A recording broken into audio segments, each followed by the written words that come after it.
Thank you very much for coming. We are quorate, which is important for this special meeting. This is a very welcome day. It's lovely to have two very worthy people, one's a group, proposed for the freedom of the city.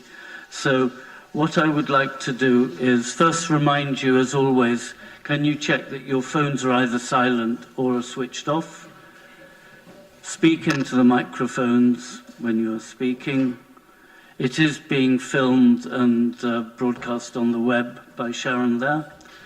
And you know, as with the full council, if you leave during the meeting, you must indicate if you're leaving for good, but otherwise you can come and go. And we hope to go to the normal council agenda after this. So if we're doing the special meeting, thank you. Can we please have any apologies, Alice?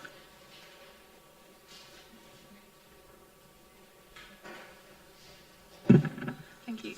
We have Councillor Humberstone, Councillor Landell-Mills and Councillor Ross-Smith. Does anyone know of any further apologies? Catherine? Yes, Andrew Gant will be joining us later after about 6 o'clock. Thank you. Any others? No, thank you. That is noted. Sorry, Susan. Yes, I think there are a number of councillors who would have wanted to send their apologies for this meeting because they aren't able to make this particular time. And Councillor Ed Turner is one, Councillor Hosni Jafari Marbini, I recollect, was another. And unfortunately, I can't remember the whole list, so maybe we perhaps could supply them afterwards. So if that's okay, it's past the minutes. Thank you. I know this is earlier than usual, so people with other things to do, it's very well understood. So I'm going to invite you, in fact, well, first, declarations of interest. See none. So may I invite you, Leader, please, to propose the motion. Do we have a seconder, by the way? I've got several hands up. I will invite maybe you, Chris, to be the seconder. Thank you. It's on the agenda, Lord Mayor. The seconder is Councillor Jarvis. So if I may, I'll start by proposing. In accordance with Section 249 of the Local Government Act of 1972, I would very much like to propose Baroness Frances O'Grady to receive the Freedom of the City of Oxford. As a proud trade unionist and a proud councillor for Wood Farm, which is part of the Churchill ward, it is my honour and privilege to propose this inspiring daughter of our city, Baroness Frances O'Grady of Upper Holloway and Wood Farm, to receive our highest honour, which is the freedom of the City of Oxford. Baroness O'Grady was born in Wood Farm and attended Wood Farm Primary School and then the now closed Millen Ford School in Headington. I last actually saw Frances in person at a talk she gave at Ruskin College when she was reminiscing with a number of our councillors over times in Oxford. After attending Manchester University, Baroness O'Grady moved to London where she worked for the Transport and General Workers Union, the TGWU, and from 1994, the TUC. She became Deputy General of the TUC in 2003 and then in 2012 became General Secretary, the first woman ever to hold the post. And she stepped down from that role in 2022, just at the end of last year. Baroness O'Grady, as some of you will know, comes from a family of trade unionists. Her Dublin grandfather was a founder member of the Irish Transport and General Workers Union, and her father, Jim O'Grady, was a shop steward at the British Leyland car plant in Cowley, now the mini plant Oxford. On 9th of December 2022, as part of the 2022 Special Honours, she received a life peerage and was created Baroness O'Grady of Upper Holloway and Wood Farm, Oxford, recognising her roots in our city. In Oxford and on Oxford City Council, we are proud of our support of trade unionism and the campaigns they have fought on behalf of all of us for all workers' rights and fair pay. These are causes that are dear to our hearts and ones that we are also keen to support in practical ways, with good trade union relationships and our campaigning for both wider trade union membership and also our work on the Oxford Living Wage. I would like to commend Baroness Frances O'Grady for her work on behalf of all workers, not just in our city, of course, but as General Secretary of the TUC on a national basis, a job she did extremely ably. So I am delighted to propose her and look forward to seeing her again at our more ceremonial meeting. Thank you. Thank you very much. Chris, do you want to speak as seconder? Yeah, thank you, Lord Mayor, and thank you to Councillor Brown for proposing and for those words. So you could hardly find a more apt moment in time to be seconding a motion to confer the honour of Freedom of the City on an outgoing General Secretary of the Trades Union Congress. So in the last year, obviously, the trade union movement has been more present in the consciousness of this country than at any point in my lifetime. But likewise, never in my lifetime has trade unionism been under such concerted attack.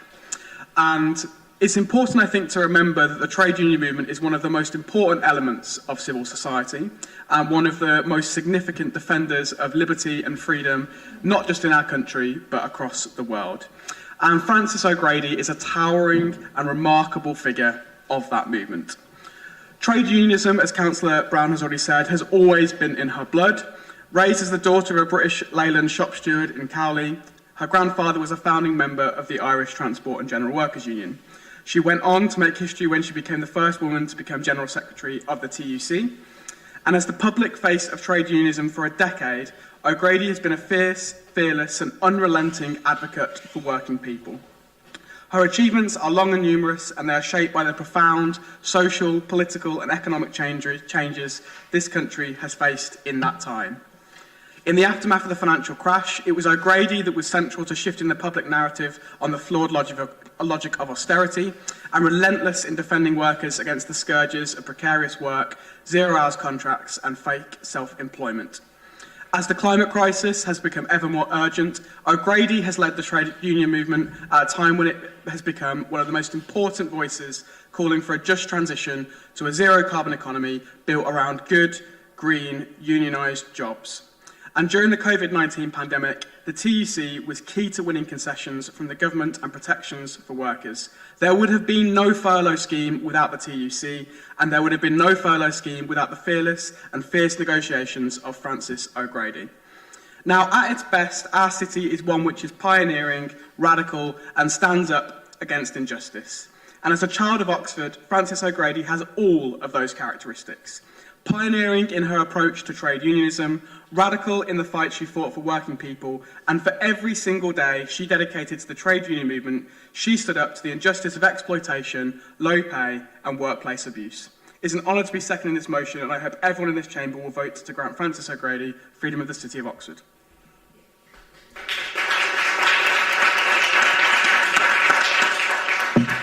Thank you for two rousing speeches. Does anyone else wish to speak, or may we proceed directly to vote on this proposal? I see no hands raised. Those in favour? Those against? It's carried unanimously. Thank you very much indeed.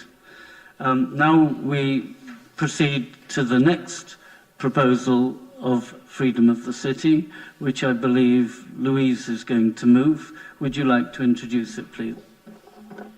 I'll try and do it standing up, but if you can't hear me, I'll sit down.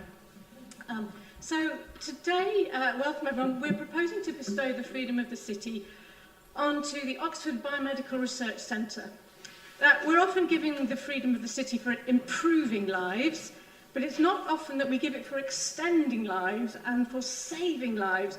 And in this case, we're not talking about saving just a few lives, but millions upon millions of lives. The Oxford Biomedical Research Centre was established in 2007. It's a partnership between Oxford University Hospitals NHS Foundation Trust and the University of Oxford. And it brings together academics and clinicians who translate the scientific breakthroughs into potential new treatments. The Oxford Biomedical Research Centre is known around the world for its key role in the development of the Oxford AstraZeneca COVID-19 vaccine and for identifying possible treatments for severe COVID-19. But we should remember that it may have been the COVID pandemic that thrust them into the limelight, but the BRC has produced transformative treatments for all sorts of things: stroke, cardiovascular disease, cancer, many different infectious diseases, for example. And their work is having a huge and beneficial impact on patients, both in Oxfordshire, who are often the first to have access to new treatments, but also nationally and internationally. It's a leading centre in new technologies, such as gene therapy and the use of artificial intelligence in diagnostics. They are right at the forefront of healthcare, and this happens because they're an academic healthcare research centre embedded in one of our two fantastic universities and working in partnership with the NHS. Sometimes we're giving freedom of the city to someone who is born and bred here in Oxford and who's gone on to do great things. But this time, we're giving it to people from all over the world who come to work in Oxford. I'm a scientist in a different discipline, but I know that if you take any lab of 20 or so people, you'll probably find more than 15 different nationalities there. So this is going to be recognising people probably from all 5 continents of the world. And this award is also, importantly, for the many ordinary citizens of Oxford who get involved in clinical trials, who volunteer to trek up to the JR every few weeks and give a blood sample or do some tests. And they'll often be doing this over several years, and often with no benefit to themselves. But they do it because they know it will help push back the boundaries of human knowledge and improve treatment and care for everyone. So this award, it is for the genius of some extraordinary people whose brains are behind the incredible scientific advances, but it's also, I'd like to say, about the people who wash the test tubes. Although, to be fair, there are not that many test tubes involved in science anymore, but television always likes to show you pictures of people pipetting small quantities of colourless liquid around. But someone had to sterilise those pipette tips, someone had to order them, someone had to swab down the bench afterwards, someone had to hold their arm out to give the blood sample that's being tested there, someone had to write the grant application. Science really is a team effort. Okay, and today we are recognising that whole team. So the researchers and developers at the Oxford BRC, as we know, saved more than 6 million lives by producing the Oxford AstraZeneca COVID-19 vaccine. And I don't know about you, but I have a little swell of pride every time I read about the Oxford AstraZeneca vaccine in the press or hear it mentioned on the radio. Louise, can you try to be Last quick? paragraph. This was something really special, something that was about the best of humanity. It combined the work and the brains of the BRC with the clinical excellence of the NHS, with the volunteers amongst our citizens who put themselves forward to prove it was safe and effective. And let's not forget AstraZeneca, who put aside their profit margin and got 26 vaccine production centres up and running worldwide to get this vaccine out at an incredible speed. This is a massive thank you from everyone in Oxford whose lives the BRC have saved or improved and whose loved ones you've helped. Awarding the freedom of the city is the highest honour Oxford City Council can bestow, but I think the rest of the planet would probably join us for a round of applause. Okay.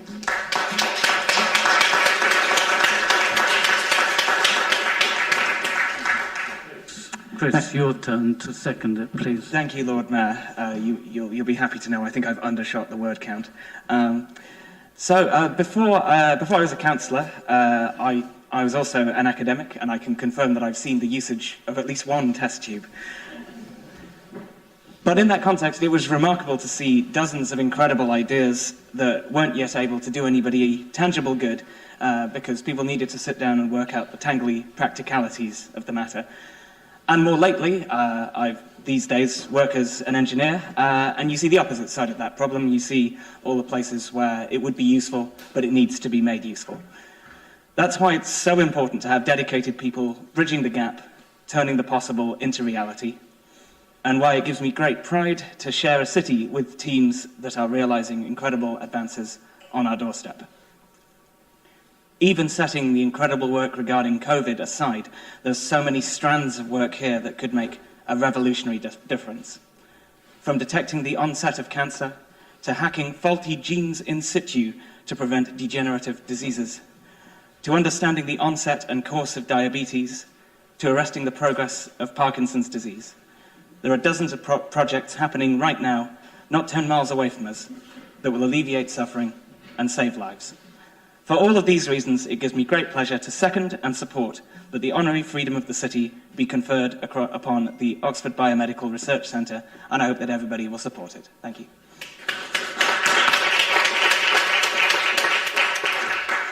Thank you very much. Again, if anybody wants to speak, please indicate now. Otherwise, I suggest we proceed to a vote. I don't see any hands raised. So those in favour? Against? Again, carried unanimously. Well done. I think we should be proud as a city. I'm in fact the lucky one who's going to read the statements of acceptance. So you first must pretend I'm Francis O'Grady, which sadly I cannot pretend, but it goes as follows. I'm deeply honoured to have been nominated for the freedom of the City of Oxford, the place of my birth, and for the recognition that this affords to the values which we share.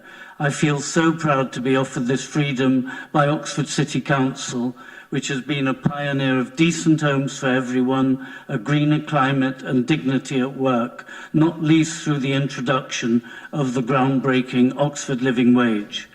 I would like to thank dedicated councillors, council staff and workforce unions for the work that you do week in, week out to make Oxford a better place to live and work. I personally have a lot to thank Oxford for. I was born on Wood Farm Estate and attended Wood Farm Primary School where, thanks to generations of wonderful teachers and support staff, children from family backgrounds like mine continue to get the start in life that every child in our country should enjoy. And when I was a young trade unionist, Oxford City Council awarded a grant to help me study part-time for a certificate in industrial relations and trade union studies. That gave me the confidence to become a workplace rep and later to apply for a full-time position at the Transport and General Workers Union before then joining the TUC. As TUC General Secretary during the pandemic, I am proud to have led a trade union movement that played a key role in negotiating the furlough scheme, which saved over 1 million livelihoods and which, thanks to our workplace reps and officers, delivered national health and safety standards at work. I have been privileged to represent working people on the pandemic frontline, from nurses working long shifts on COVID wards to social care professionals who looked after our loved ones, and transport, supermarket and delivery workers who kept us safe and fed. Women and men from every race and religion putting their own health on the line for the rest of us. They taught us the true value of labour. Like many others, I have devoted my working life to advancing workplace and social justice in this country and around the world. I know that this is a cause which millions of people who make up our movement share, and on that basis, I am delighted to accept the honour that you have decided to award today. Thank you.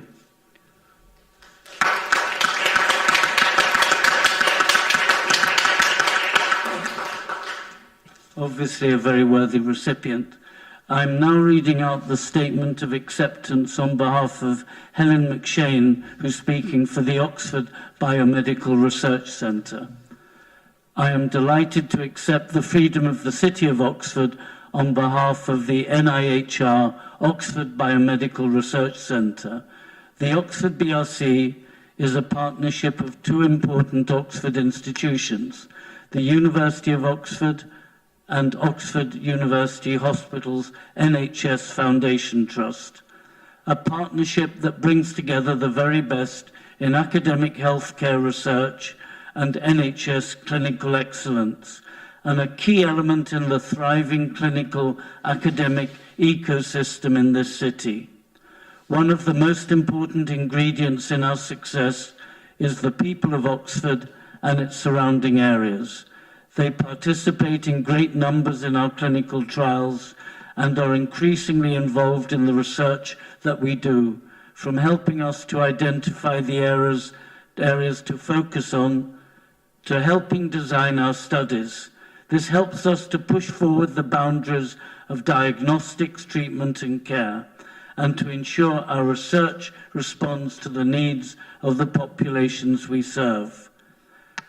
Patients and members of the public from Oxford played an important part during the COVID-19 pandemic, helping us to develop a vaccine quickly, to identify effective treatments, and to understand better our immune response to the virus.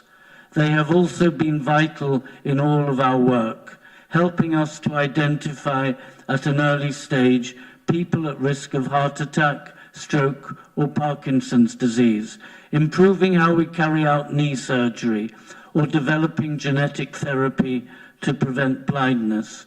For me, the success of our BRC is inseparable from the fertile environment in which it is located, and this recognition belongs to the whole city. Thank you.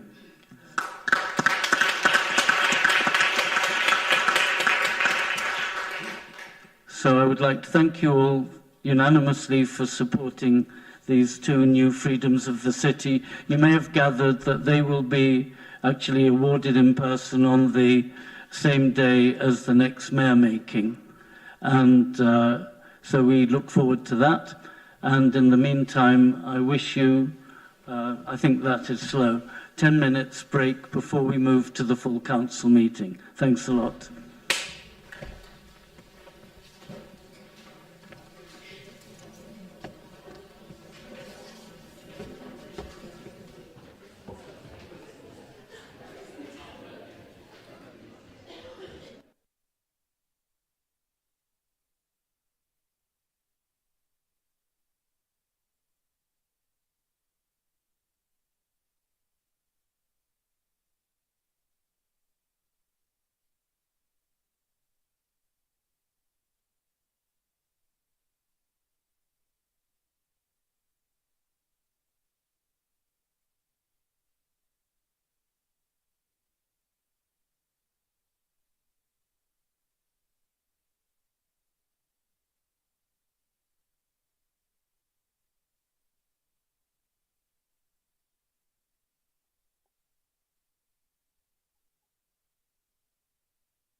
positive. Thank you very much. Please be seated. I will remind you again, some of you have come later, make sure your phones are either off or on silent. Make sure that, in fact, I don't think you need to stand up when you're speaking. It's very respectful, but it's clearer if you speak directly into the microphones, except if you're the sheriff, he doesn't need a microphone. It is being filmed and webcast at the back there. You may leave during the meeting and come back, but if you're going to leave permanently, please tell Alice, the clerk sitting here. And I hope you can agree. Any objections to intending to have a break, ideally at 6:30, to come back at 7 o'clock. So I hope that's acceptable. Any apologies? We've got apologies from Councillor Humberstone, Councillor Landell Mills and Councillor Ross Smith. Thank you very much. Any additional apologies? Yes, please. Councillor Hall, Councillor Diggins, Councillor Nana Hartley. Thank you. Do you have them down? Yes, and, sorry, Councillor Fowler. Councillor Gant will be late. Any declarations of interest from the members? I don't see any hands, so thank you very much. Let's proceed first then to item 3, which is the minutes of our meeting on the 28th of last year. Any questions, comments? I'm going to propose that we approve those minutes. I'll need a seconder. Do I have one? I see the leader, thank you. Any comments, questions, or may we proceed to vote? Those in favour? Thank you, it's carried clearly. Thank you very much. Any appointments to committees to be noted? Leader? I don't believe so, unless anyone corrects me. Okay, it seems that we...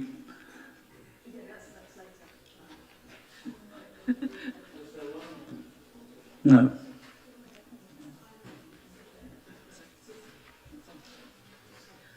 I beg your pardon. Yes, sorry. Councillor Imogen Thomas to Audit and Governance. In the place of Councillor Railton, yes? Who's now a cabinet member. Correct. Sorry. Thank you. And I'll be coming on to that one later. Much. Okay, coming then to item 5, which is announcements. I mean, as Lord Mayor, you do get many engagements. I had to cycle out to the Ring Road today, and I was trying to think how many engagements I've had and how many I would need to catch up with Susanna when she was Lord Mayor. I think she has the record. I worked out I have to average at least 5 a day to try to reach her number, so I don't think I'm quite aspiring to that, but it is very touching. But the other thing I was going to say, first of all, I do want to thank and congratulate, actually Sharon is one of the people I should thank, the town hall staff, the civic office. Those of you who were able to go to the Holocaust Memorial Service will have been very impressed. I thought it was a wonderfully appropriate, moving service. Sharon did a wonderful job. I would exhort you all, if you can, to look at the video which she cut back, I think, from 1 hour to 5 minutes by one of the children of a survivor who's still alive, who then, at the end of the service, we had a video filmed by him, which is almost an hour. But if you want the abbreviated version, it was very moving, and I thought showed the council and town hall off to its best. So please look at that.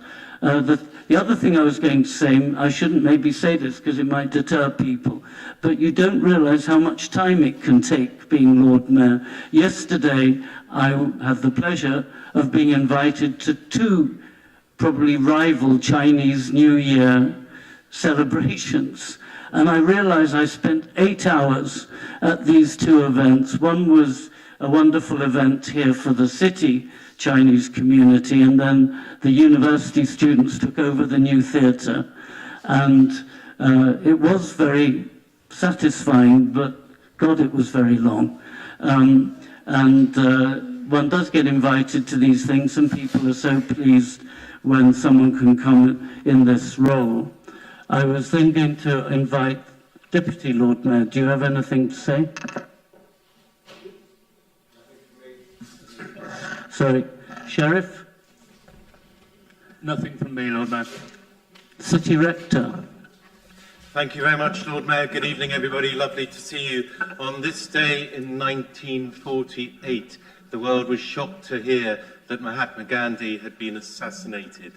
On this day in 1649, Britain and Europe were shocked that King Charles I had been executed this morning. It is a day of sober anniversaries, and indeed Friday's Holocaust Memorial event was indeed very poignant and special. Thinking about Gandhi and thinking about Charles I and the Civil War, it did make me think that what we are a small part of tonight, but a really important part, is just that worldwide and historic search for governance that works, that is fair, and lots of reflections about violence, non-violence, legitimate authority. And both Gandhi and also the Civil War brought those issues very much to the fore. So, as ever, my friends, it is a privilege to be with you tonight. Hope it goes really well. Thank you, Lord Mayor. Thank you very much, Anthony. Leader, do you have some announcements? Lord Mayor, I do. So some announcements and thanks. Members of Council will probably be aware that Councillor Nadine Gilly-Summers has resigned from the Council. Unfortunately, she's very busy with her work in the health service at the moment, which I'm sure we all understand, considering the pressures that the health service is under. And doesn't feel able to continue. So I would like to thank her on behalf of Council and on behalf of the people of Holywell and also the people of Littlemore for her service to this Council and this city, and to thank her in particular for her work chairing the housing panel, which I know that a number of people will have really welcomed and been part of. So that is one announcement. The second announcement is also a thank you and an announcement to thank Councillor Imogen Thomas for her very good service as a Cabinet member for climate change and climate justice, and to say how sorry we are that she's had to stand down on health grounds, but to also announce that we are very delighted that Councillor Anna Railton is going to take on that position. So that's my announcements to Council. Thank you. Thank you very much indeed. Before turning to Tom beside me as the acting, I guess you're the acting chief executive for tonight, I know that Councillor Malik did ask me, and he said he was going to keep it very brief, 20 seconds, to update us on what has been achieved, as he's reported earlier, on the fundraising for the Pakistan flood relief.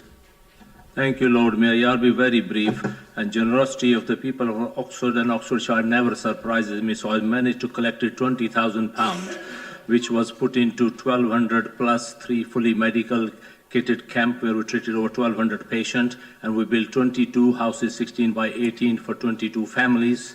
And basically we provided 150 families also food ration. So thank you very much to the people who donated.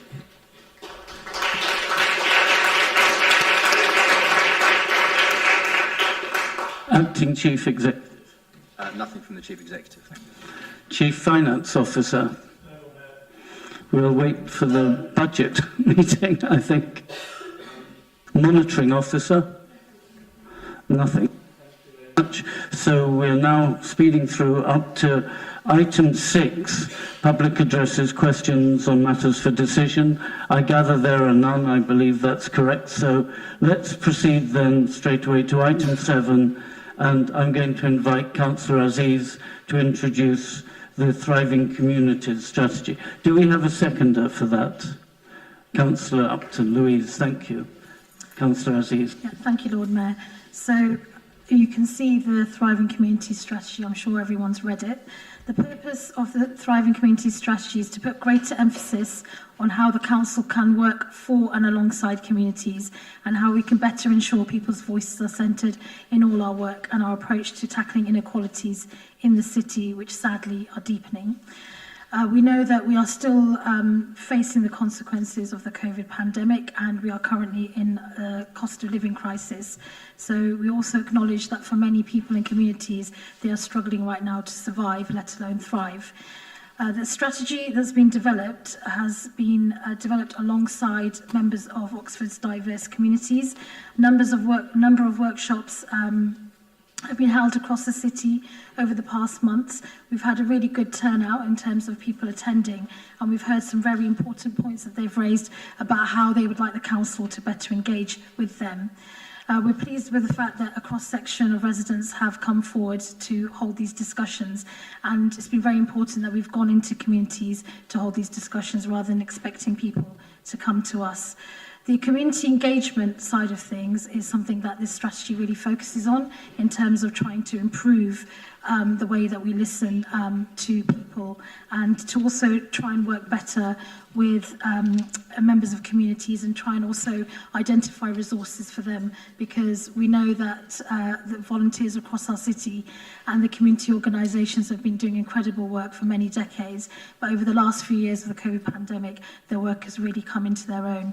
So this is really what this strategy is about. It's about shifting the tone and way that we choose, that we want to now engage with communities, you know, I encourage everyone to support this strategy, and obviously my two fellow councillors who are named on this paper, if you want to add anything, please do. Thank you very much. I'm going to ask, Louise, do you want to speak now or reserve the right to speak as seconder? Okay. Thank you very much. Are there any questions from Catherine, Councillor Miles? Yeah, no questions, but we do want to just say a couple of remarks, if that's okay. As we were reminded earlier on, just before this session, about COVID and the importance of community, and we're reminded also in the paper itself about the fact that we are one of the second most unequal city in the country, with poverty literally on our doorstep, and with the cost of living crisis plunging people further into poverty and potentially increasing the inequality that already exists. Now, I represent one of the wealthiest parts of the city, but I can assure you that the residents in Summertown care for and are concerned by this inequality, and really recognise a need for the city to work towards the words that I think I take from Councillor Aziz: social justice, racial justice, gender justice and climate justice. We really support that. So we're one city, and we can only thrive when we all thrive, and so we support the goals to improve the inclusivity of the city and the sustainability of the community facilities from an energy efficiency perspective. And we support the 4 Ps of the strategy, from the Community Impact Fund, looking at the people side, on the place side, the healthy place shaping and becoming a leader in active travel, and on Pride, supporting the development of the city Sanctuary of Action Plan. City of Sanctuary Action Plan. So really just it remains for me to say that we warmly welcome the Council's approach to this strategy, thank the Council officers for their time in taking the participatory approach to develop it, and also look forward to working on the implementation of it together. So thank you. Thank you very much.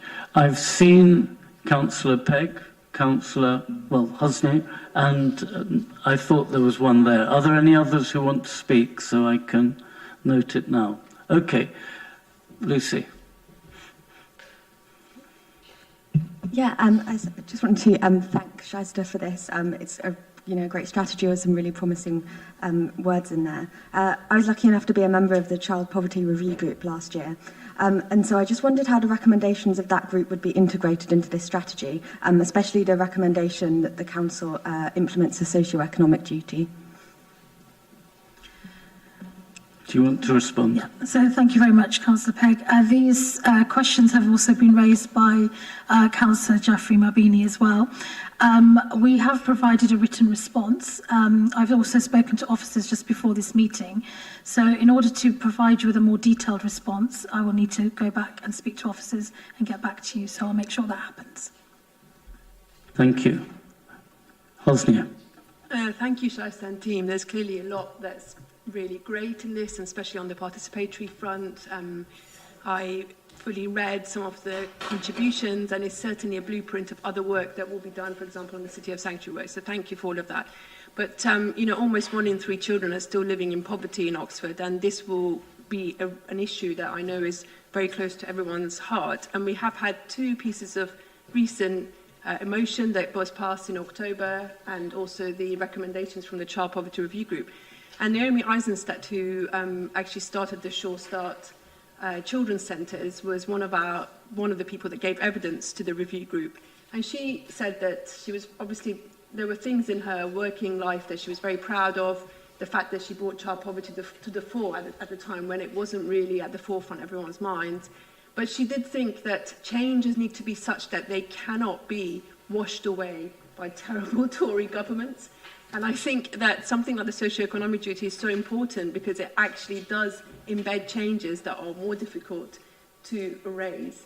And that's why it was in the motion that we all approved unanimously. So it would be great to make sure that, and I remember that it was some words were to the effect of the heads of, the appropriate heads of corporate strategy will bring a strategy, options to us, and also to around the child poverty strategy itself.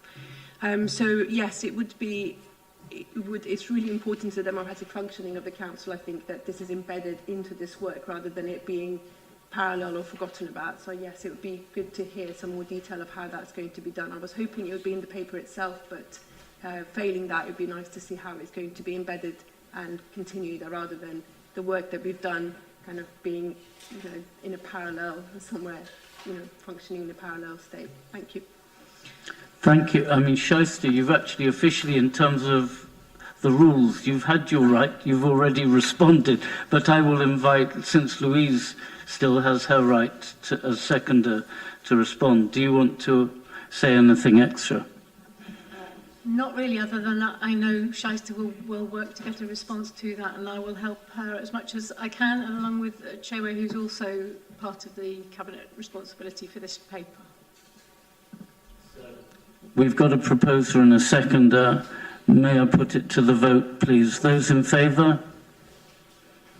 Those against? It's unanimous. Well, those abstaining, I should ask, but it's clearly carried overwhelmingly. Thank you very much. Now we can proceed to the item 8, which is to be introduced by Nigel Chapman, the flexible hybrid working policy. Do I have a seconder? The leader, thank you. Nigel, would you like to introduce it, please? Yes, thank you very much, Lord Mayor. I was reflecting when I was hearing all the good things about the freedom we'd given out to Ms O'Grady, that a few years ago, the hybrid working policy would not be a term that most people would have understood. It shows how much things have changed over the past 3 years. And it's necessary to put this to you because we need to replace the old policy, the home working policy. Most staff now do work in a hybrid way. Very few actually work exclusively at the town hall or in Oxford 5 days a week. They work in a hybrid way. Some of them work in the county's offices and they work from home for the rest of the time. So this policy covers most people in a way that a few years ago it only covered a very small number of people. It's important on a number of levels. First of all, it's important because it actually tabulates clearly some of the health and safety issues that we need to confront in relation to hybrid working. It's in line with best practice. It has been widely consulted on with the unions. I think it's really, really important with staff policies of this kind that we get support of all the main unions who work for the City Council, and they're very happy with it. And finally, I would say this, that actually hybrid working is actually bringing a number of benefits. It's bringing flexibility. It's allowing us to attract people to work for the City Council who would maybe think about it before because they don't have to work 5 days a week in Oxford, which is one of the most expensive cities in the country, and they have to travel less, which must be a good thing, actually, in terms of the carbon footprint and the stress and strain upon them. So for all those reasons, I commend this policy to you. I hope you'll give it your unanimous support. Thank you. Thank you. Nice and brief. Susan, do you want to speak now or reserve your right to I'll speak? reserve my right in case I feel the need. Thank you very much. Does anybody want to ask questions, speak on this topic? I don't see any hands. We're proceeding nice and quickly. So, Susan, do you want to speak now? No, I just commend the report. I think it's an excellent report. Thank you, Lord Mayor. Nigel, do you want to sum up? My early intervention was a summing up, actually. To be honest with you, so I don't really have any more to say, except to say that scrutiny also have evaluated and reviewed both this policy and the policy that's going to come up next, and are supportive of them. Thank you. It obviously was a well-written report, since there are no questions. If we got a proposer and second, can I see all those in favour? Against? None. Thank you again. That was nice and quick. Then again, you, Nigel, on disciplinary policy. Do we have a seconder? Again, Susan, the leader. Thank you very much. Please introduce it. Yeah, again, I mean, the old policy had been in place for 10 years. It was obviously time to review it. Obviously, you know, with disciplinary issues, you hope that for the vast, vast majority of staff, they never go anywhere near the disciplinary policy. It never has to be applied to them. They're all good, hard-working people for whom it would never be appropriate. But unfortunately, occasionally, people do things in the course of their employment that aren't of the best, and we need to have a disciplinary policy in place to deal with them. So it's time to renew it. The previous policy was quite complicated, and it had a load of sort of addenda in procedural terms that have been accreting over time, over this last 10 years. So we've now managed to simplify it to one procedural policy and one policy document. It's in line with best ACAS practice, which I think is important. It complies with the law of the land. It simplifies certain things. The previous policy was quite complicated in the area of investigation, and it's made it simpler, and therefore faster, and hopefully better to use. And I suppose the area where we had most debate was on the role of councillors. Now, councillors play a very little role in this matter, but one area they do play a role in is to observe appeals against dismissal. And we had quite a conversation with officers and on the political side about that. I've always been in favour, frankly, of when people get to that very serious stage where they're at risk of losing their job, because that's what an appeal against dismissal is, that there is a fresh pair of eyes of an independent nature cast upon the proceedings and the way they're being conducted. It's absolutely vital that all disciplinary proceedings are conducted in a fair and impartial way, but never more so than when a member of staff is facing losing their job. So the existing provision has been maintained. I would be the first person to be asked, because it would be my portfolio, to sit on such a review, and then after me would be other cabinet members. And given there are 10 of them, that should be more than enough, given that we don't have very many of these every year, I'm glad to say. So I think it's a good policy, it's clear. It has, again, the unanimous support of the trade unions, both Unite and Unison. It's been reviewed by scrutiny, and once again, I commend it to you. Thank you very much. Susan, do you wish to say anything? Reserve the right. Are there any questions from the members? Again, perfect record. Thanks very much. Do you want then to sum up, Nigel? I note that we are meant to agree the procedure and guidance with immediate effect, authorise the head of business improvement, and then it has, you can see, 2 clauses about disciplinary procedure, but to implement what you described. So, may I take it then that we proceed to the vote? We have a proposer and seconder. Those in favour? Against? Again, unanimous. Clean sweep. Thank you very much. Now we're coming to exciting item 10, Council and Committee Meetings Programme for the next 3 years. So I invite Susan to introduce it, please.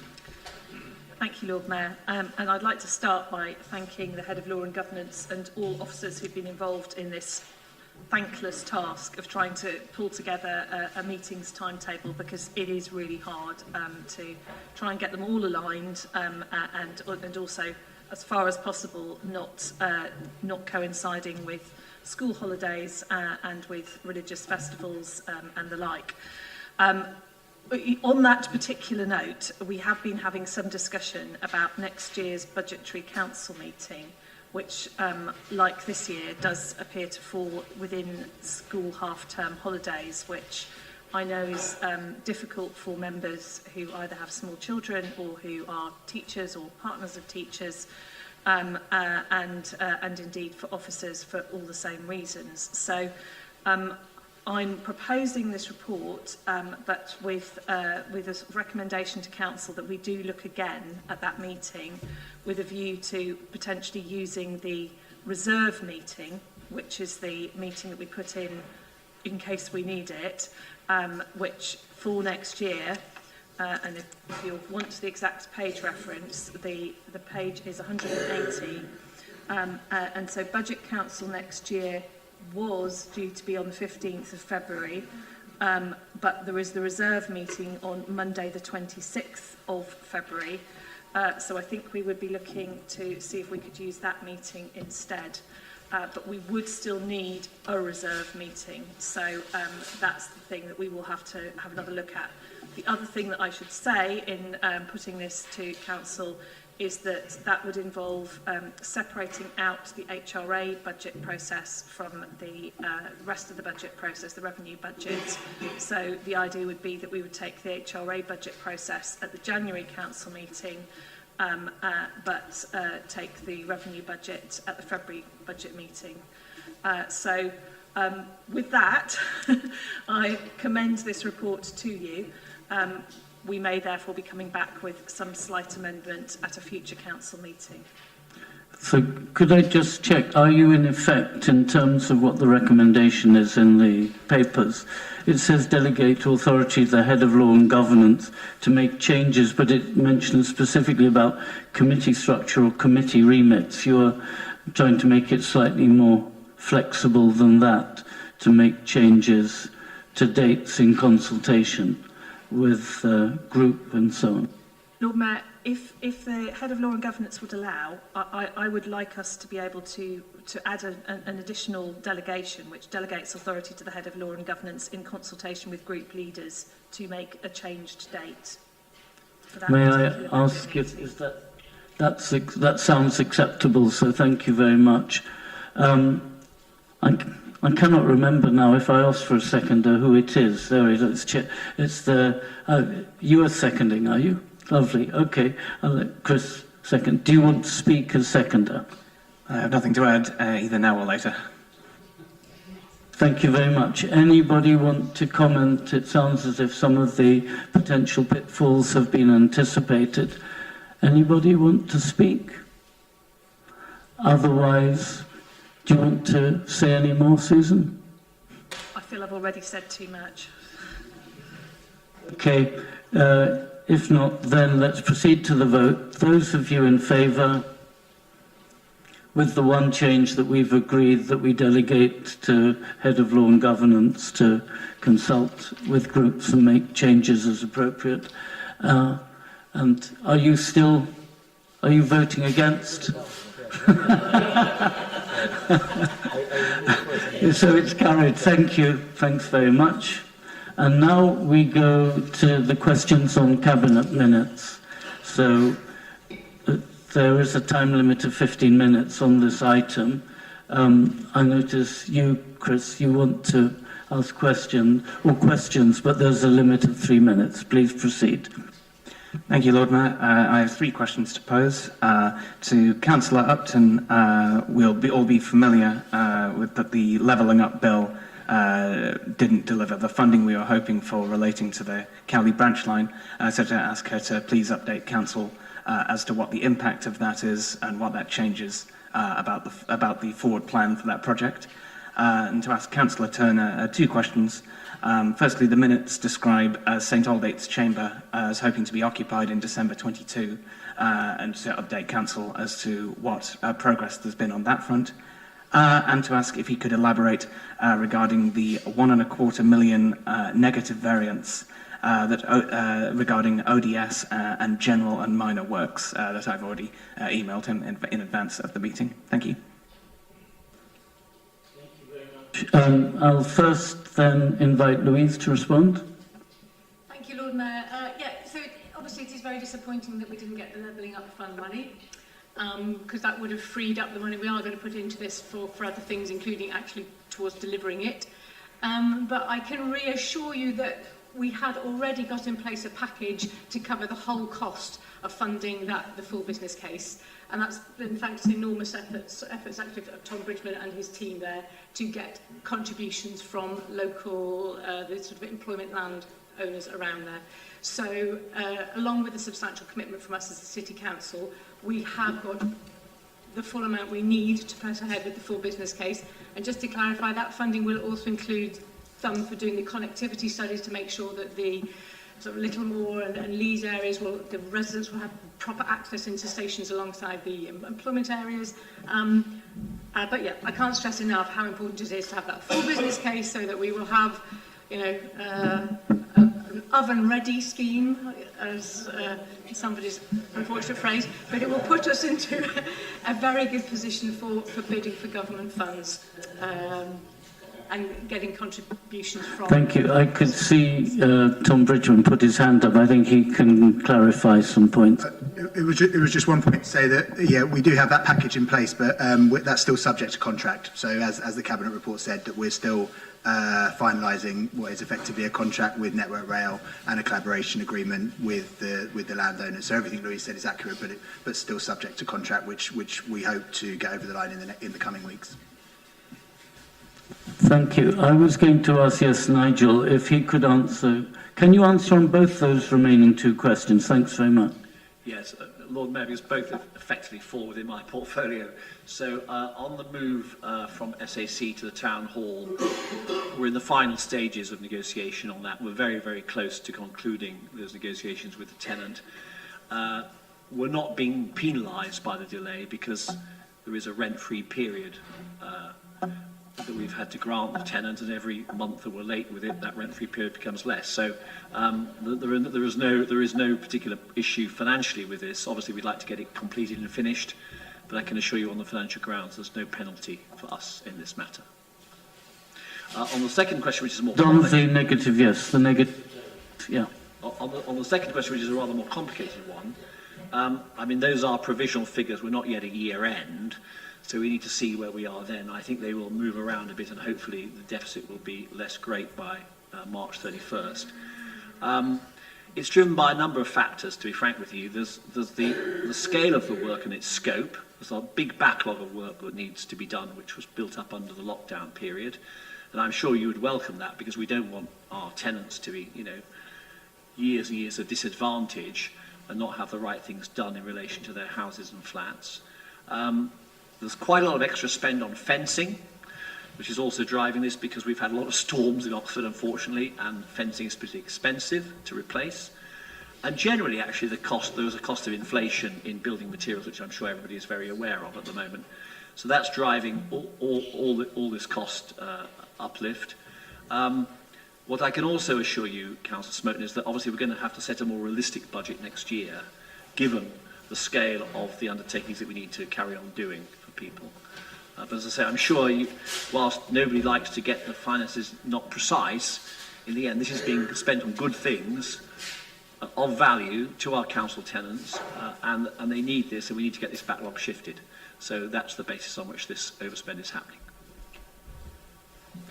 Any other members want to ask a question about the minutes Cabinet meeting? I cannot see any hands, in which case, thank you very much. And let's proceed then. There's quite a lengthy list of questions on notice from members.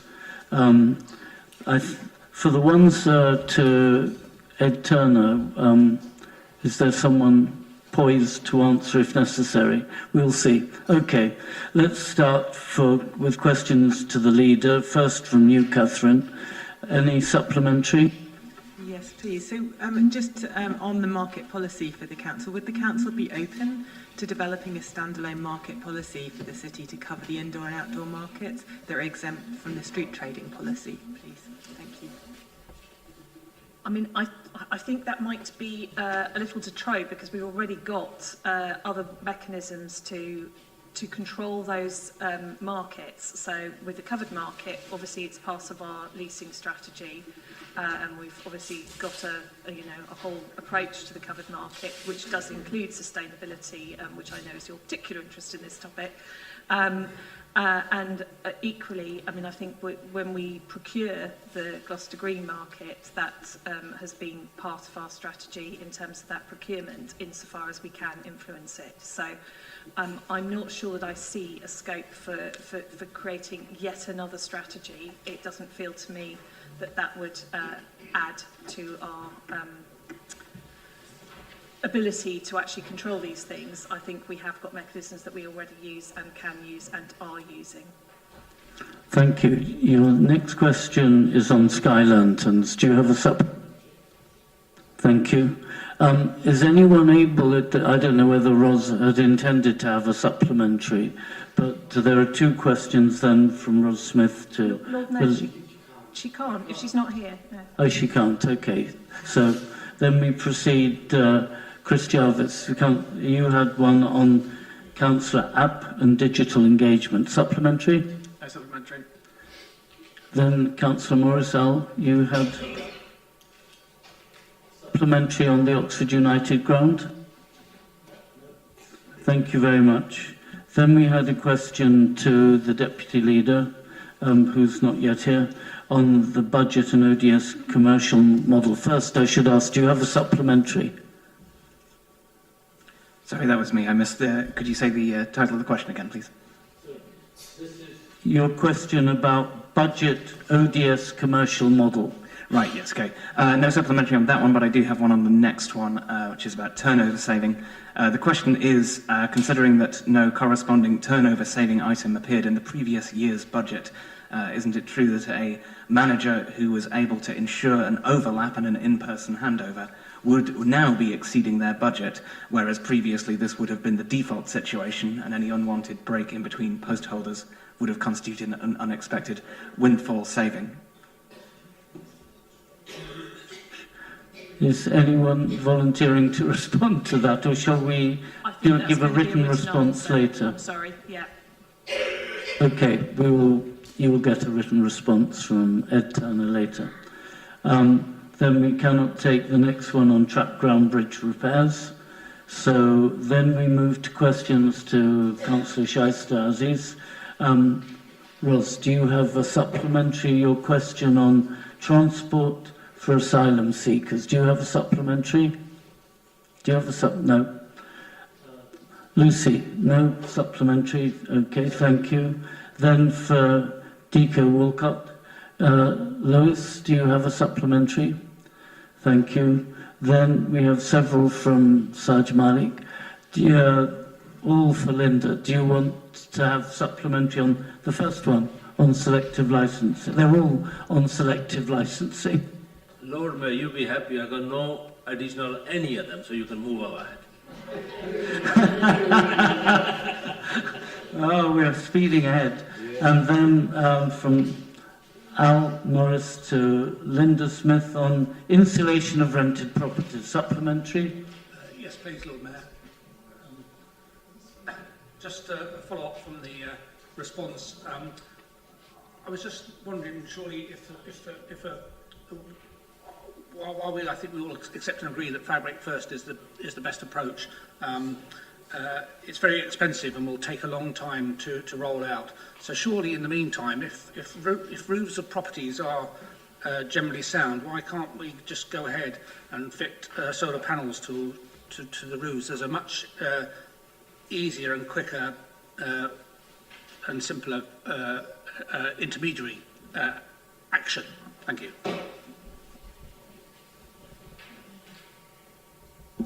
Thank you. I'm going to answer this. As a supplementary from question LS6. I think we've skipped over LS5. Is that correct? Shall I go ahead?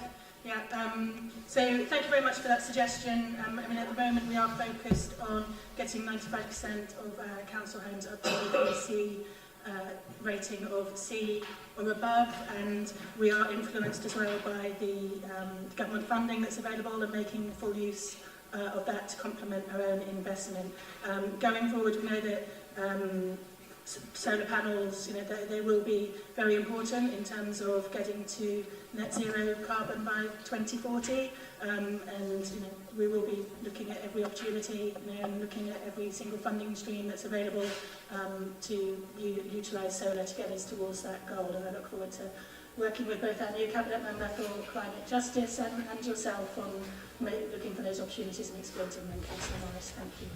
Thank you. I got so excited because Sarge had no follow-ups, supplementaries, and Miles and Malik both begin with M and have 5 letters, so I just skated. Catherine, do you have a supplementary? Yeah, it's just really, thank you.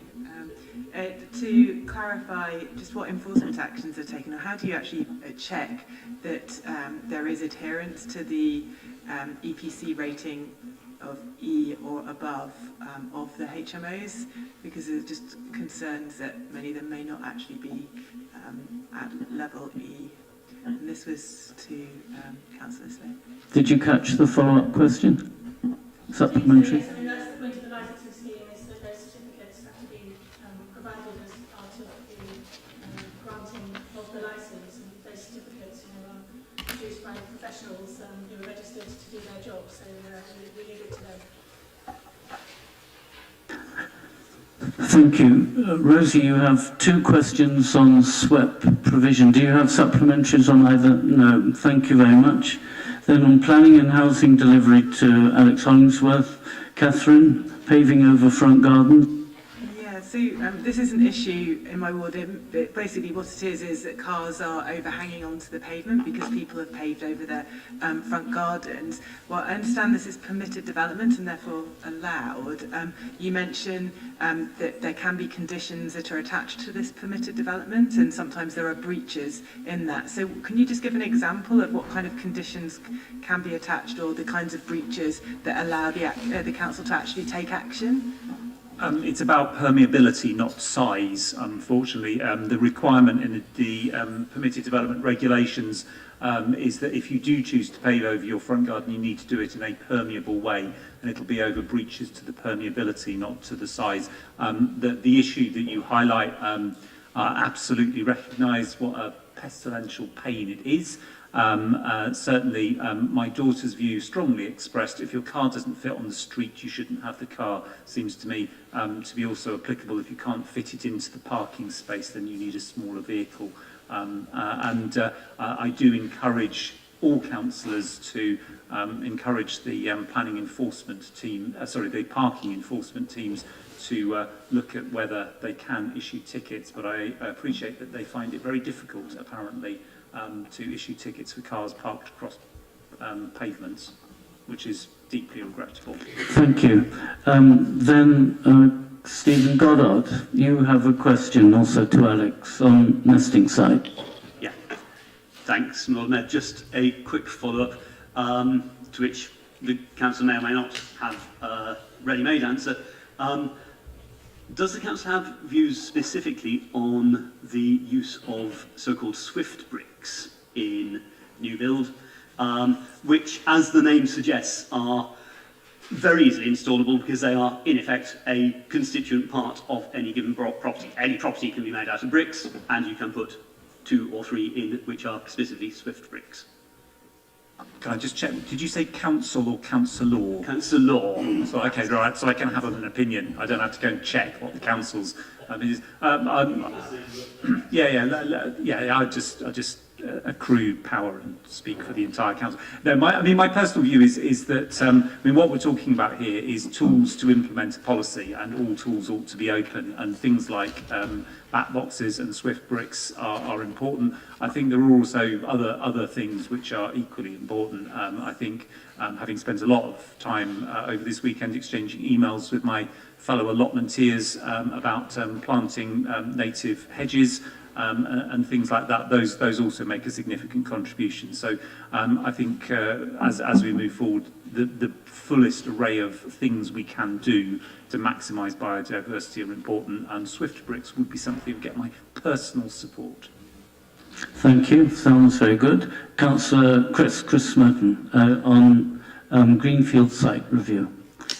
I quite like being Councillor Chris, thank you.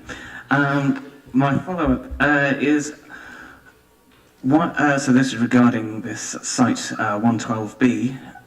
Why is it that our Greenbelt reviews regarding that site indicate that preventing settlement agglomeration is an overriding concern there, when Marston and Summertown are absolutely prevented from merging due to the existence of the Cherwell floodplain, and in particular when being unable to house more of our own in that way means that we experience settlement agglomeration on Oxford's fringes, most notably at Kidlington.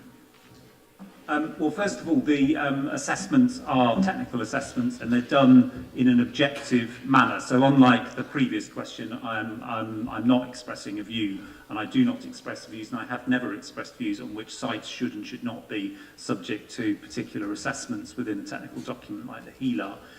The important thing here is that the processes that we followed in the last round of local plans in terms of assessing sites put forward for development against the tests of the Greenbelt were identical inside Oxford and outside Oxford, and that seems to me the principle that's the most important thing. It would be entirely inappropriate, I think, to apply one test inside Oxford and then ask the councils around us to apply a different test. And that is not what happened. We applied an entirely identical test, which is why some greenfield sites, some greenbelt sites in Oxford were, as a part of that local plan, deallocated from the Greenbelt and allocated for housing, something which I'm very comfortable with and fully in support of, because it's exactly the same process that Cherwell District Council did, that South Oxfordshire District Council did, Vale of Whitehorse and West Oxfordshire, and I think that is an important principle to maintain.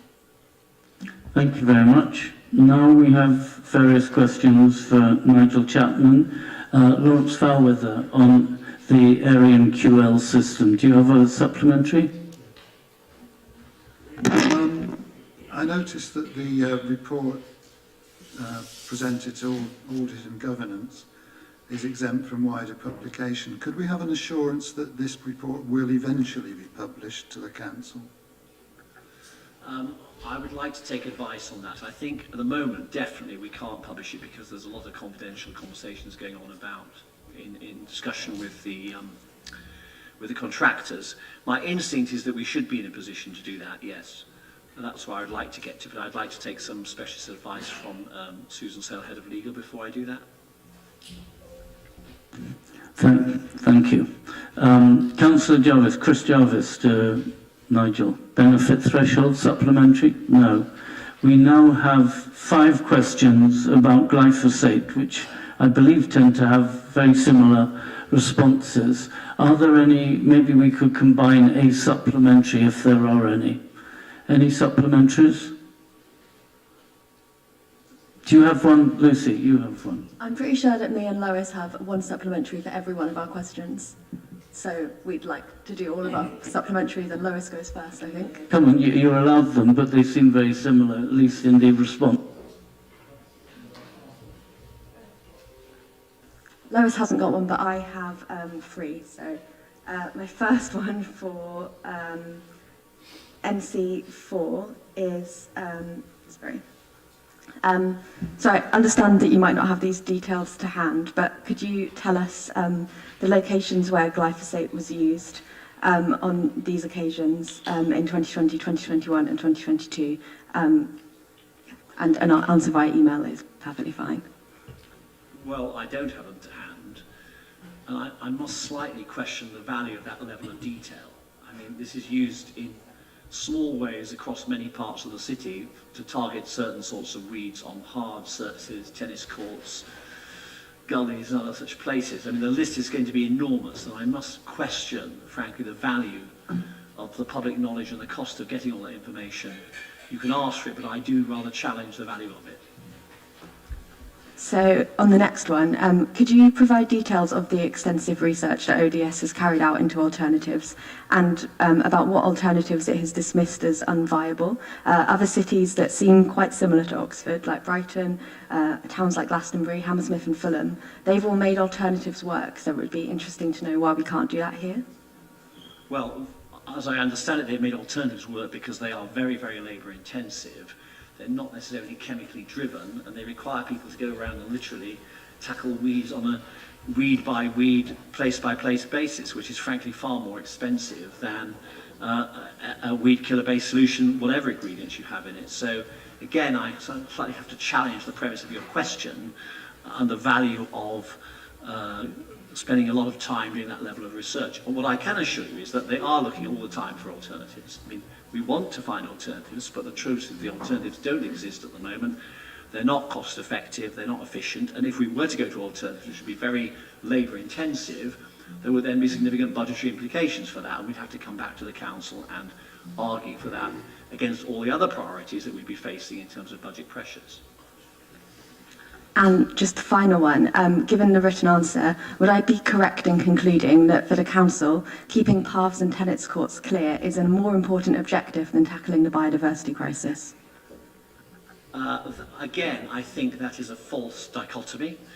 We believe in doing both. I don't believe actually that the limited use of weed killers is having a massive impact on biodiversity. I mean, if you have evidence of that, I'd be very pleased to see it, but I'd be very, very surprised if that was the truth. Thank you. So, Lewis, you were the first in the list on glyphosate. Did you have no supplementary? Stephen Goddard, no supplementary. Thank you. And then Rosie Rule on council tax collection, supplementary? No, thanks very much.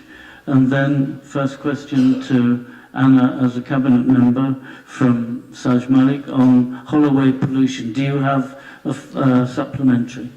Yes, very brief, Lord Mayor. I mean, the answer is very well, but it doesn't answer my question. So, when it happened last time, what measure have the council has taken since this report was issued? That was the question. Well, I think the answer to the question was that there was actually no legal breach of NO2 on Holloway. So, so a legal breach actually requires sort of two things. So, because it varies seasonally, you have to take an average over the whole year. There is also a sort of there's an hourly limit of 200, which I don't believe it breached. Thank you. And then it's you again, Sarge, but this time to Louise. First one, traffic filters, pollution monitoring stations, any supplementary? No, on that one, no. Support for traffic filters, supplementary? Yes. My follow-up question there is, I think it is obviously, I hope she can answer something rather than saying it's a county issue. But in your point of view, you think these traffic filter obviously bringing in, wouldn't that have an impact on the local businesses, either i.e. the city centre, which they are to produce in south and the north of the city, and equally obviously, I don't want on the Holloway, but is you cracking on with this. So that was the idea that put the question into it, because does these bus filter will have an effect on the local businesses? Louise? That's a bit of a digression from your original question, Sarge. But business vehicles will be able to go through the filters. So this is going to make it much easier for many businesses to get around the city. So if you're a window cleaner, if you're a taxi driver, you're going to be able to get around the city without sitting in a traffic jam. So I think it's going to be good for business. I guess you're talking about businesses who think their customers are coming by car. Well, I'm afraid, we can't have everybody coming by car anymore. You asked about air quality in the last question. It's terrible for air quality for people to be arriving by car. So I think with the permit system that is in place to go with this proposal, so that people who really cannot find any other way to travel can come by car, but for everyone else it's the nudge to get them onto public transport, onto a bike or to walk. And there's lots of evidence that if you're walking or cycling past a business, you're much more likely to drop in than if you're driving past it in a car. Thank you. And then, Sarge, you have two questions on LTNs. First on Cowley, then on East Oxford. Do you have supplementary on either? No. Thanks very much. Councillor Fairweather on Seacourt Park and Ride, flooding. Supplementary? Thank you. And then we have from Chris Merton, ZEZ timescale supplementary. Thank you, Lord Mayor. You write in your answer that you would not expect the zero emission zone to have a significant congestion impact, but regardless of the stated purpose of the zone, it amounts to a £4 daily charge at least for the vast majority of private cars, and by vast majority I mean 95% plus. In other words, in all but name, it is a congestion zone. When London initially charged £5 a day for most private vehicles, they observed around a 30% fall in relevant traffic. Why is it that you wouldn't expect Oxford to experience a similar benefit? Well, I think as a zero emission zone was always presumed to be coming in after or alongside the traffic filters. So it's never going to be expected to be producing that change. We would expect that change to be produced by the traffic filters. So I don't think the situation is going to arise where we would need to think about that too heavily. I hope that's an answer you'll accept. Yeah, then your next question is on income contingent charging. Would you like to have a supplementary? I will, yes. So the ZEZ presents a financial incentive, and in general, shouldn't a financial incentive be pitched relative to a person's means, not relative to an absolute number? The ZEZ charge, the highest charge, is currently £10, which for some people means little and for other is a day's budget or more. So why would we ask them to pay the same? It's difficult, isn't it, with the ZEZ? I mean, we know that air quality, but poor air quality is responsible, contributes towards the death of 1 in 17 of our residents. So we really have to do something serious about improving our air quality.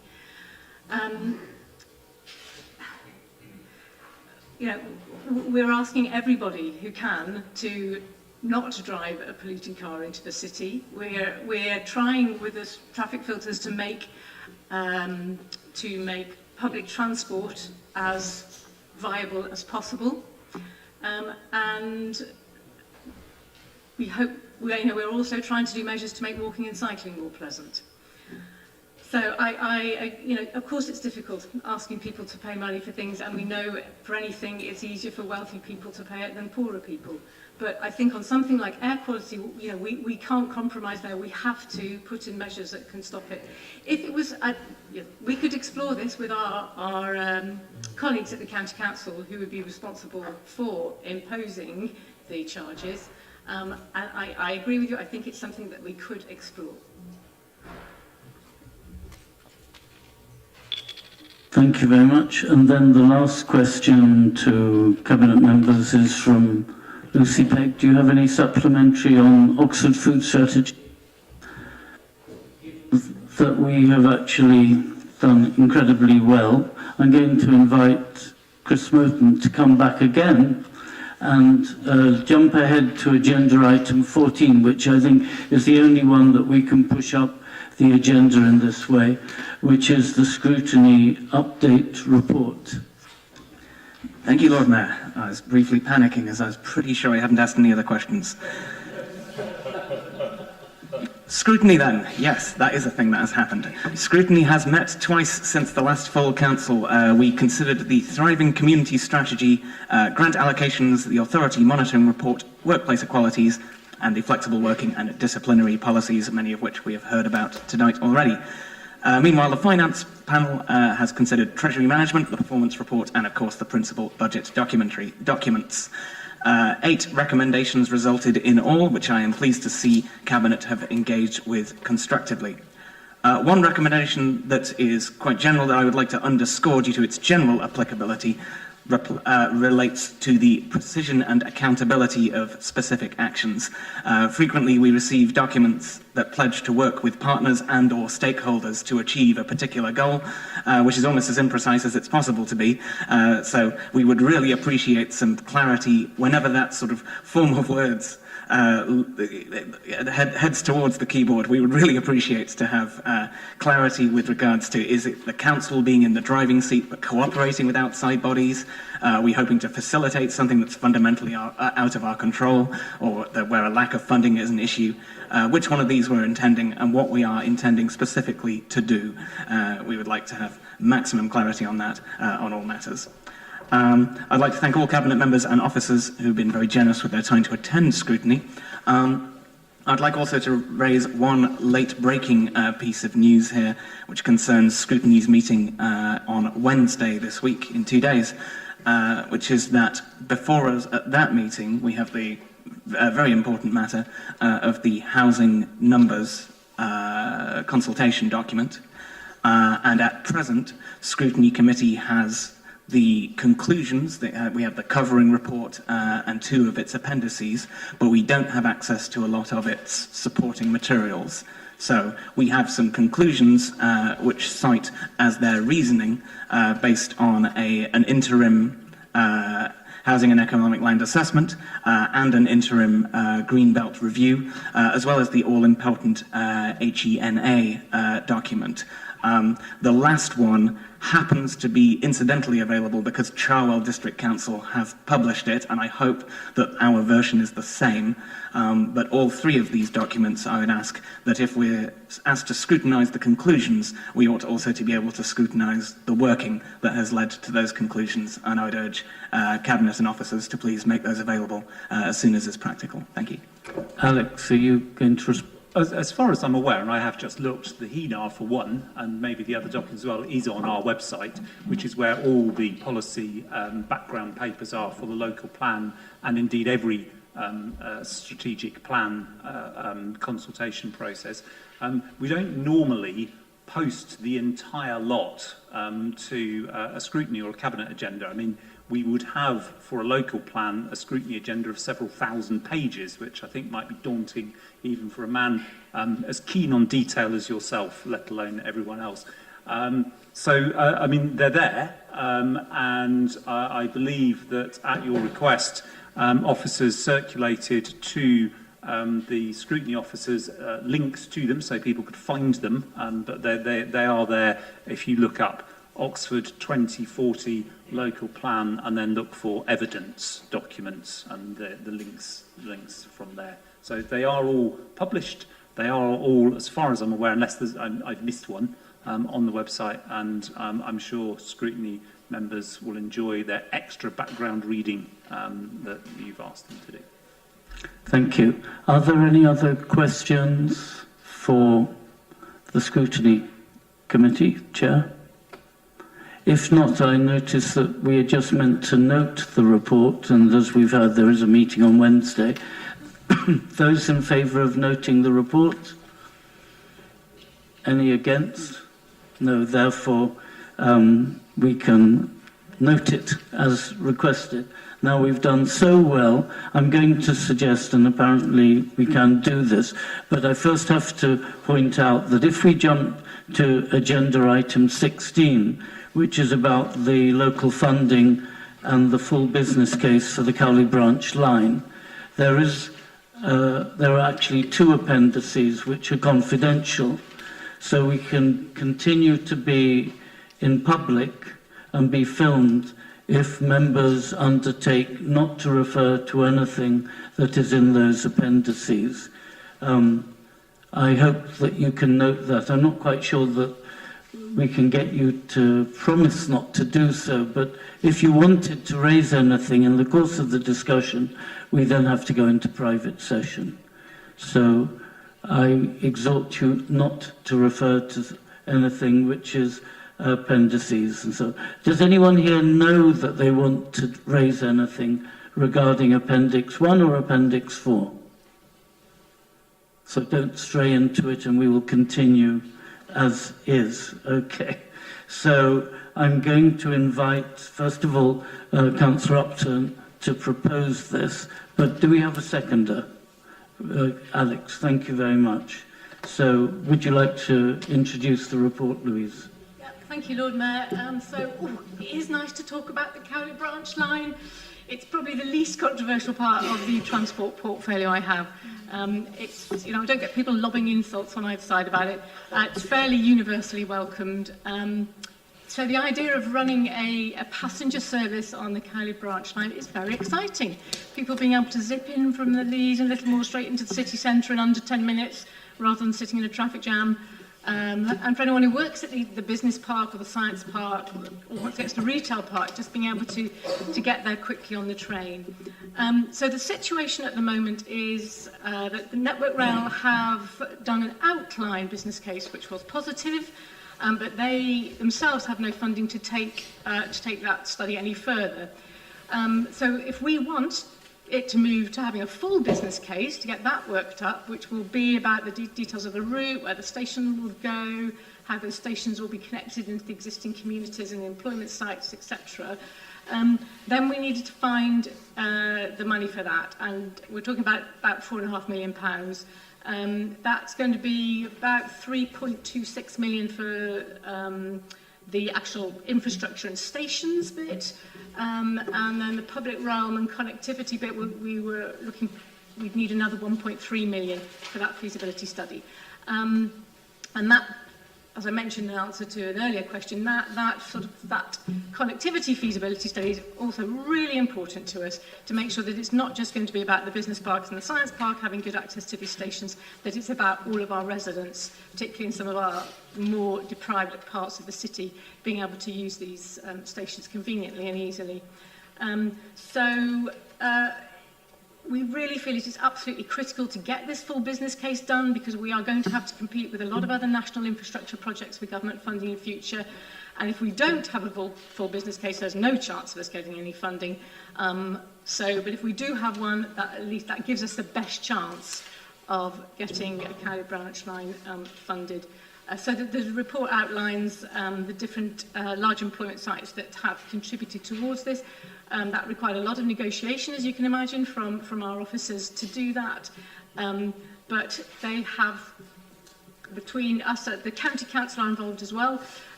Between us, we have got the funding to produce this business case.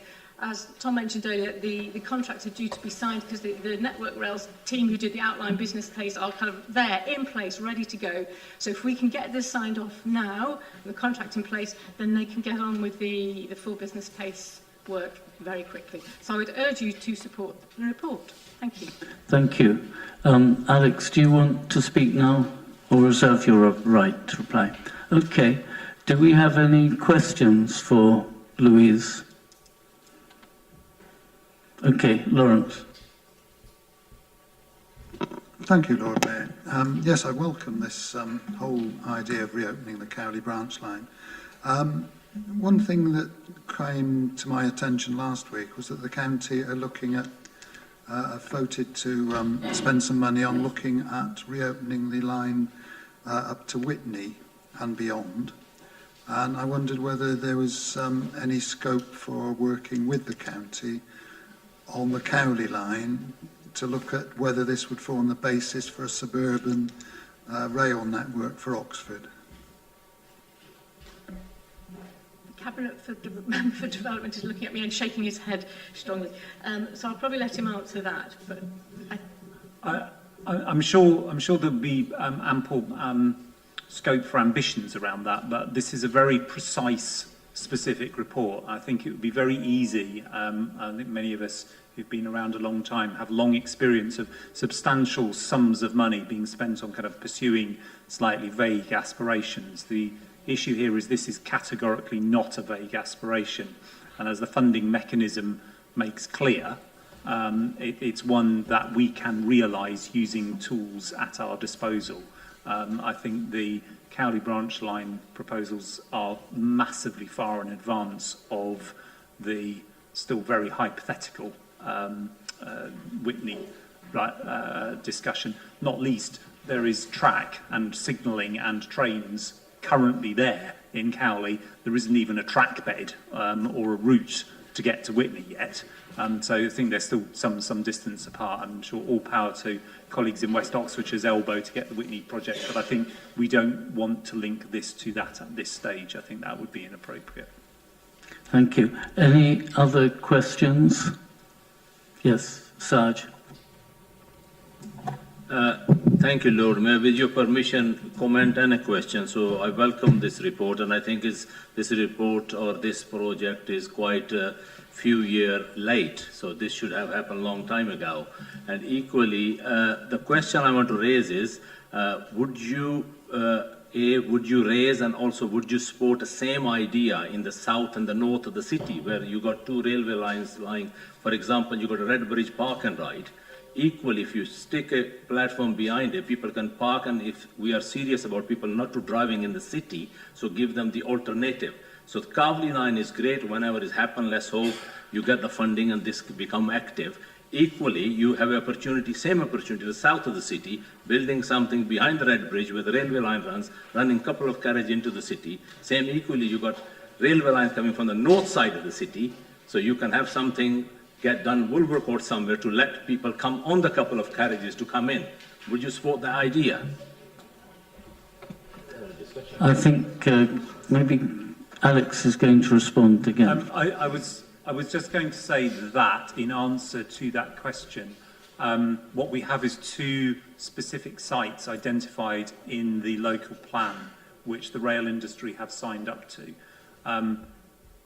That doesn't preclude exploring these further options, and historians of railways, and I think Councillor Foulweather will be one of those, will know that there was a station more or less at where the Red Bridge Park and Ride is now, and not one but two stations in Wolvercote, one on each line, which, the halcyon days of connectivity for Wolvercote, having two railway stations. But these are things I think we can pursue in the fullness of time. I mean, the important thing is, and I think this is an important message for all projects, is focus on the specific thing unrelentingly and deliver it. Don't get distracted by doing other stuff. Yes, Sheriff Mike. Thank you, Lord Mayor, and I'd endorse two remarks. First of all, I'd endorse what Alex has said. There are a number of proposals that I think we should broadly support. I had the pleasure a couple of years ago of walking the part of the route of the former Whitney branch line with members of West Oxfordshire District Council. There are many other potential locations within Oxford where small platforms could be located, but a commuter light rail link in the hand is worth two in the bush. And this is what Linda is looking at me as if that's the worst metaphor anyone has ever used in this council, probably. Nevertheless, we're looking here at now. Let me get this right, Lord Mayor. Appendix 2 is not confidential. Appendix 1 is, Appendix 4 is. Appendix 2 is public. Okay. We're looking in Appendix 2 at getting this is the platform and signalling and all necessary facilities complete in 3.5 years by middle of 2026, and that will be a massive achievement for Oxford, particularly for the eastern part of the city, because let's not kid ourselves. Oxford has always been choked with traffic. I've lived here for 25 years. It's been choked with traffic for all of that time. Cowley Road in particular is not suitable as a main artery of traffic, and yet it has more buses having to go up and down it and certainly a great number of cars than any other route in the city. And having a railway line going through Littlemore and Blackbird Leys with 10 minutes journey into the centre will be a massive help for for people in a very substantial sector of our city. So let us concentrate on getting that done, first of all, and then we can start to look about extensions to that scheme that we can support. Thank you. Do we have any other questions, comments from members? If not, I'll give you the final right to sum up, but Alex, in a way, you've had your seconding preempted. Do you want to say anything as seconder? I would, yes, very briefly in seconding it. I think it is transformative. I think, again, sorry to delve into rail terminology. It's not a light rail; it's an ordinary rail. So the two things are very different, and I'm sure were you to see a collision between the two vehicles, you would understand why they're different and kept separate. What we're talking about here is taking the east-west trains from Bedford and running them through Oxford to the Cowley branch line. So it's a win-win. It provides service. So you can now, you will, when this is open, be able to travel from Littlemore to Bedford with ease. And how many people will wish to do that? But that's the objective. But it provides greater capacity at Oxford Station. So my final comment is that just to emphasise that this scheme is entirely dependent on the western developments at Oxford Station. I think it's really important to reflect on that when we look at the horrendous inconvenience that's going to be caused by the Botley Road closure.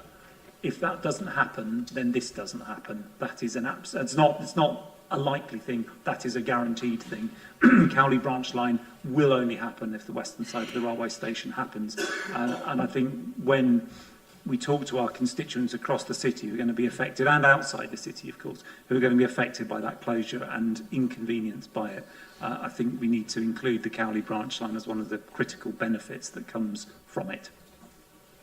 Thank you. And Louise, to sum up, please. Thank you. Yeah, I just wanted to, before any hairs get set running, just to clarify that timetable, the idea of it possibly being completed by December 2026 is absolutely the most optimistic scenario possible. And it would depend on the full business case being made and identifying ways of funding it and then us being able to raise the funds. But if we don't do this, it's definitely not going to be there.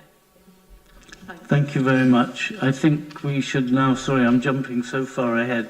There's a recommendation we got proposed and seconded, so I think let's put this to the vote. Those in favour, please indicate. Those against?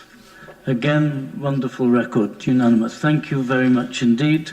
I think we can now, even still, we're early, but let's take a break now. We're coming back at 7, and then we're first going to have it had to be filmed because you know what it's like in Kharkiv. Did you hear on the news they were being attacked with missiles by the wonderful Russians today?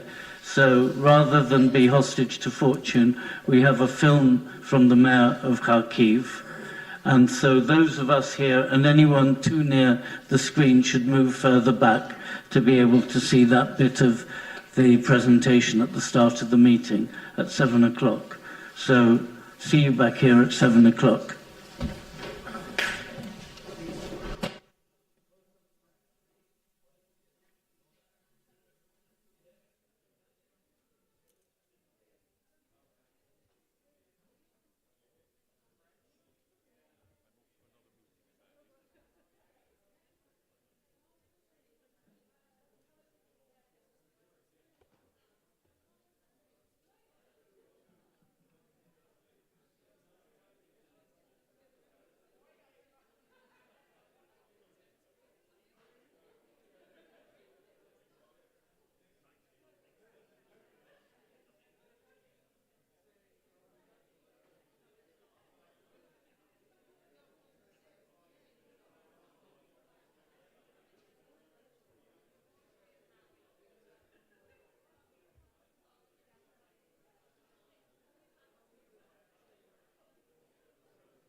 Thank you, everyone. I'm going to be here very briefly because then I'm going to go to be able to see the screen.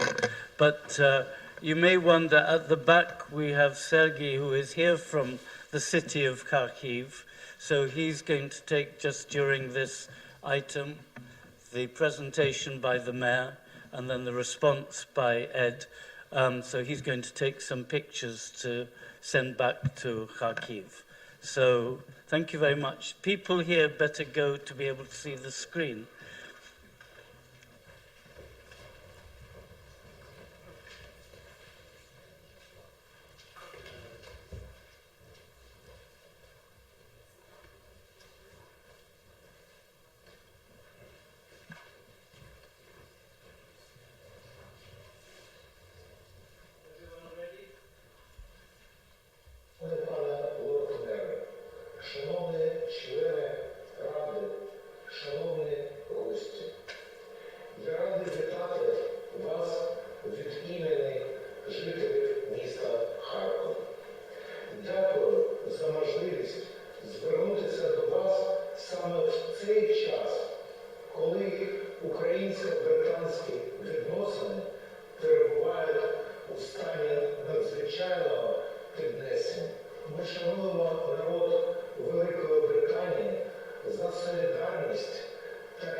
I suspect some of you couldn't see the subtitles, so I don't know, have you all been given a copy? I will read it quickly just so it's on the record.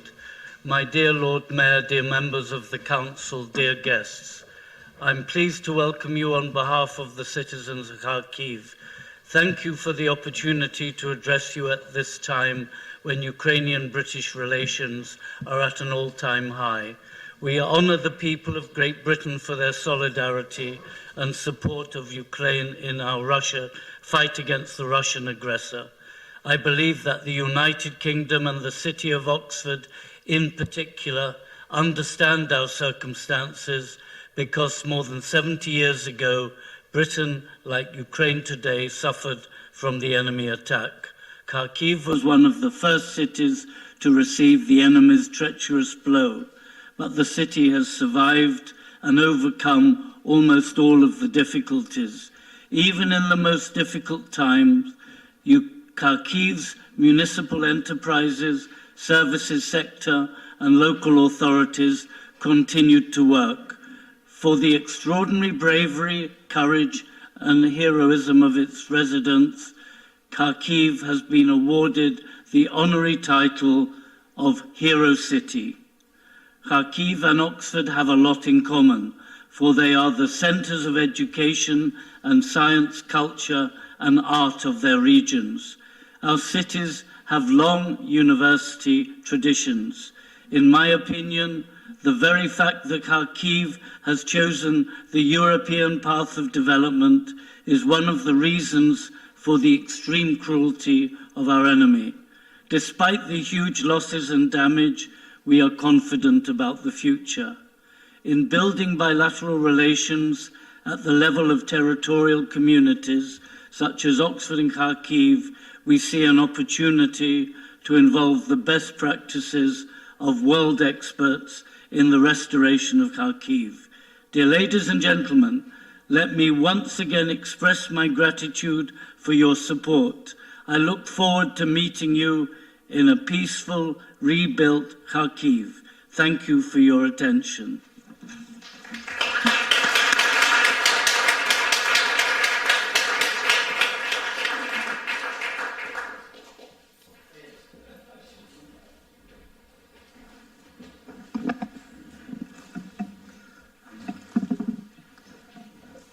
Thank you for your address, Mr. Terekov.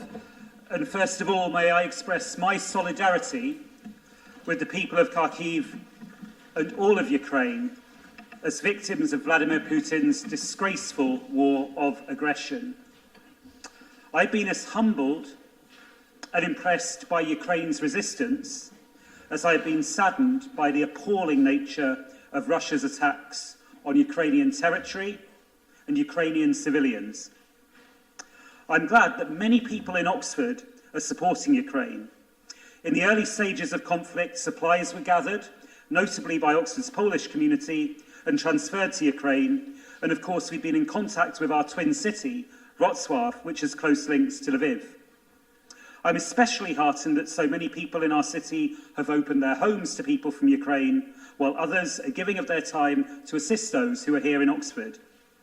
In Oxford, we are proud of our designation as a city of sanctuary, and we see a duty to assist those in need wherever they come from.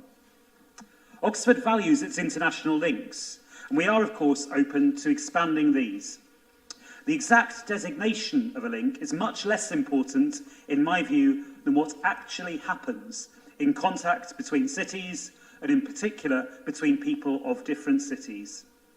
We're therefore very open to assisting efforts to bring people from Kharkiv and people from Oxford together, mindful that what is possible now will be different from what is possible in the happier times we hope are ahead. Our officers will be very willing to meet with you, of course via video link, or with people from Kharkiv who are here in the United Kingdom at the moment, in order to discuss this PERSA. And we do also, of course, for members of the public, have information available on our website. I was very fortunate to visit Ukraine in 2011, although sadly not Kharkiv. And I remember the richness of the culture I saw and the warmth of the reception I received. This has compounded my horror and sadness at this war, and I sincerely appreciate your suggestion of a meeting in peaceful, rebuilt Kharkiv. That day cannot come soon enough.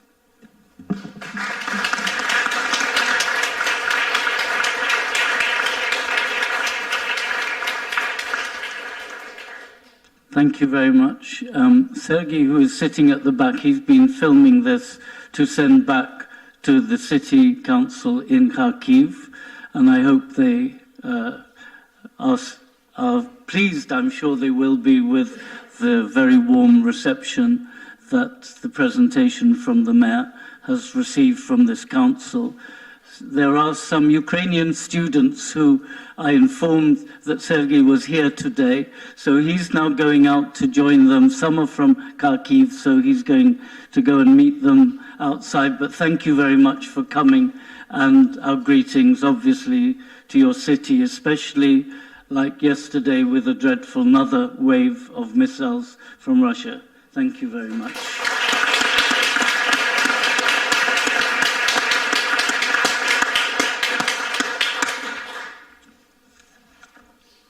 After that, it's rather from the sublime to the ridiculous, but let us now, an important item, opposing voter ID. I think Councillor Grant is proposing and Councillor Smoten is seconding. Oh, sorry, we have jumped ahead. There is another question. I was looking at the wrong side. I got carried away there. So, is Jennifer Stanton here?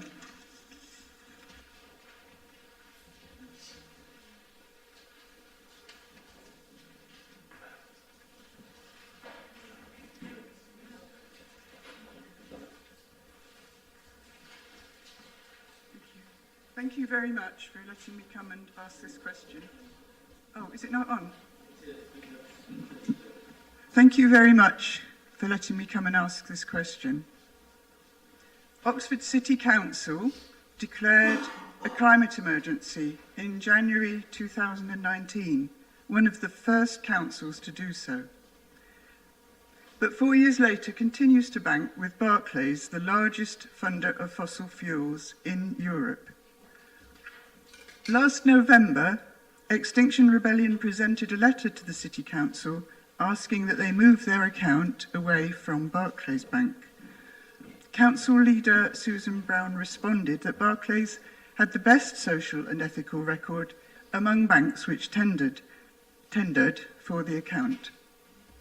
However, the Good Shopping Guide rates Barclays as the least ethical of all UK banks, with the lowest score of 35 out of 100.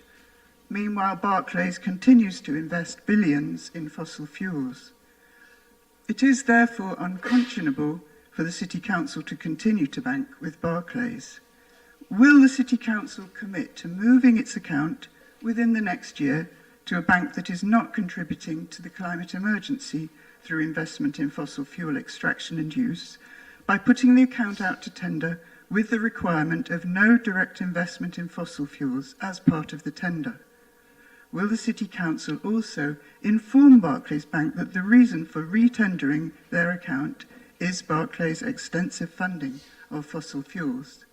And I would just like to say that if you want more information, there's a website called Fossil Banks, which shows Barclays invests in things like fracked oil and gas, tar sands, and Arctic oil and gas financing. So some of the most, well, worst of the kind of things you can look for. Thank you very much for a very succinct question. Thank you very much. Ed Turner has prepared a response. I don't know if you've seen it, so I suggest that Ed reads out the response, please. Yeah, thanks, Lord Mayor. If it's okay, I think it works better if I sit down with the microphones. I think we're all very sympathetic to the thrust of this question, to be completely honest. Historically, Oxford City Council held its current account with the Cooperative Bank. But when that bank decided to withdraw from the local authority market, the council was forced to procure a replacement banker. Of the bidding tenderers, Barclays scored joint highest in relation to social and ethical policies. The other two bidders were also major high street banks.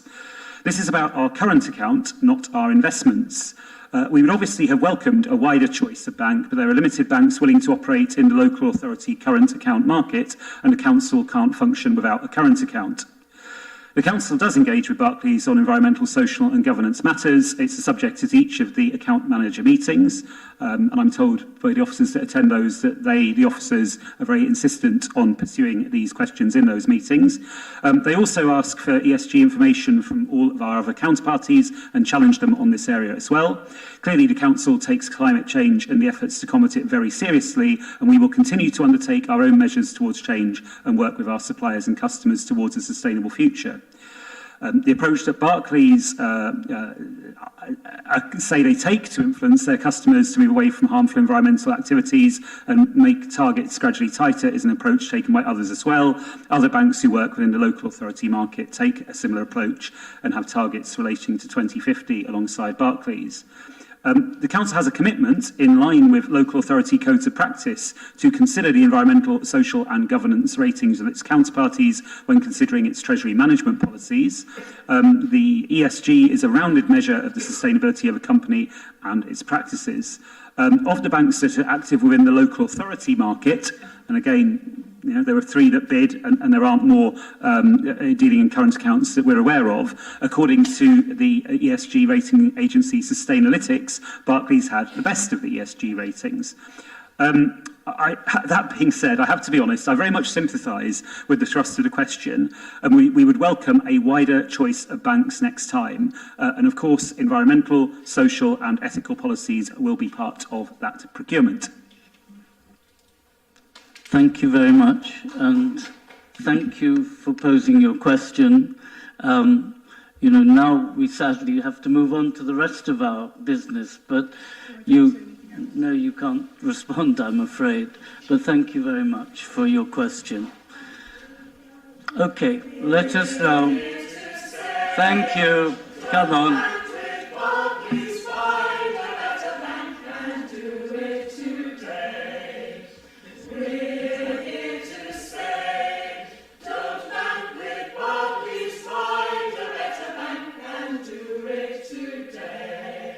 Thank you, thank you. We have given you a chance to sing. Please, will you stop now? Stop now, please. I will have to. Can you ask them? Come on, come on. You've had your moment of song, please. Thank you.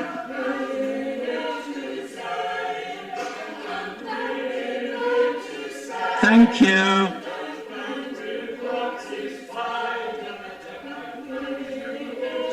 You heard the answer. Thank you.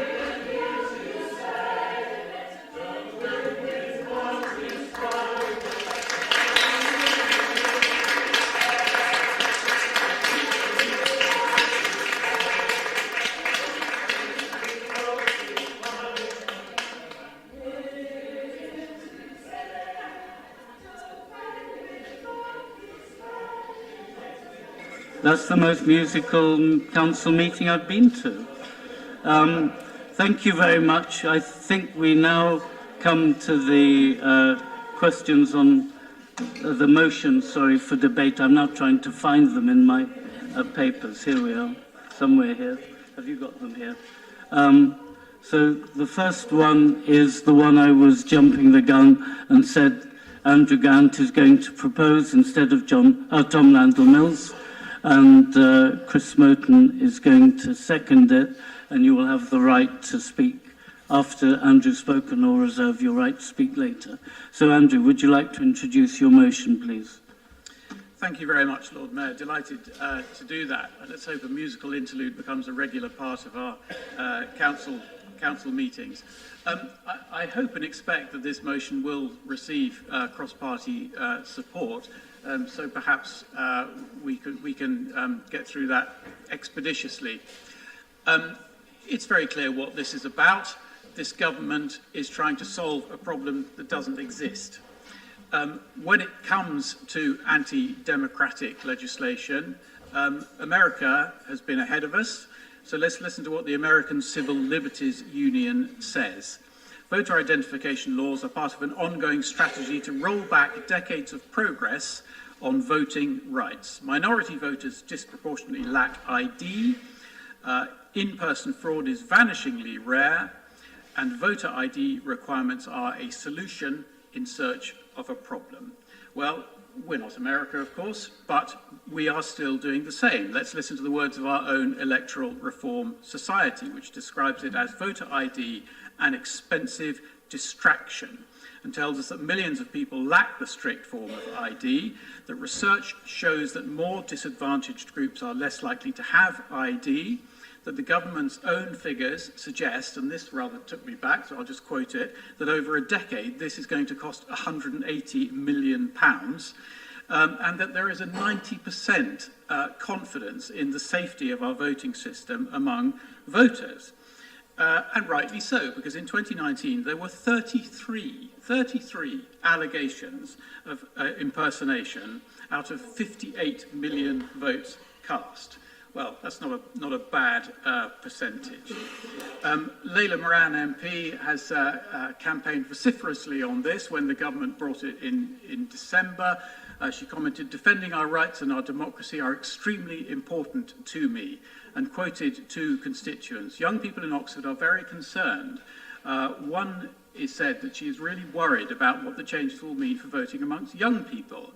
To quote, "It's outrageous that the Oyster 60+ card will be considered valid ID, but the almost identical Oyster 18+ card will not. This is clearly an attack on young people and will disproportionately impact their ability to vote." Another young person in our local area told Ms. Moran, "There is so much evidence that people who are young, disabled or trans and people of colour are far less likely to have photo ID. These changes are restricting who can engage in our democracy, which is simply unfair and undemocratic." So if it's so blindingly obvious why this is a bad idea, why is our government doing it? Well, I think the answer is also blindingly obvious to everybody in this chamber.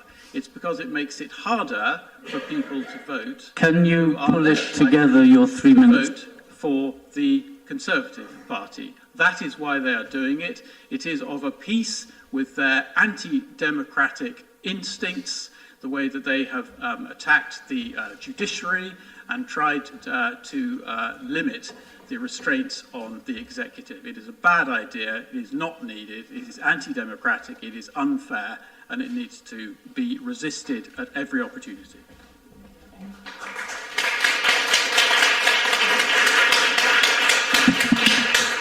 Chris, do you want to use your right now to speak or reserve it? Thank you, Lord Mayor. Yes, I'll say my piece now. The Elections Act of 2022 was a bundle of ugly, unnecessary measures designed to erode democracy in this country. In passing the Act, the government has interfered in the Electoral Commission, taken the franchise from many EU voters, and enforced first past the post in the few elections where we were lucky enough to have a modern, functioning voting system. Today, we're focusing on mandatory voter ID, which, as Andrew mentions, it threatens to disenfranchise people from all walks of life in UK elections. It is a page straight from the US Republican playbook to dent the participation of opposition voters and an attempt to prop up rule by a privileged minority. It cannot have escaped the government's notice that younger voters and people who are less well off are both groups that are less likely to support them and that are less likely to have the required forms of ID to vote. As if to show their hand as clearly as possible, they have permitted the use of older people's travel passes as ID while declining equivalent passes for younger people. Voter ID set out to solve a non-problem of voter impersonation, which is vanishingly rare. I urge councillors to support this motion and use this council's voice to oppose this violence against democratic principles. Thank you. Thank you. I have Susan the leader, then Imogen, and then Alex down. Anybody else want to speak? Tiago? Any others? Thank you. So, Susan, please. Yeah, just briefly, Lord Mayor. I mean, this is clearly a move straight out of the Trump playbook. I think we entirely recognise here what is happening. I think one of the significant things from my perspective is the groups of people who currently are not likely to have ID of any sort that would fit the documentation that the government is requiring.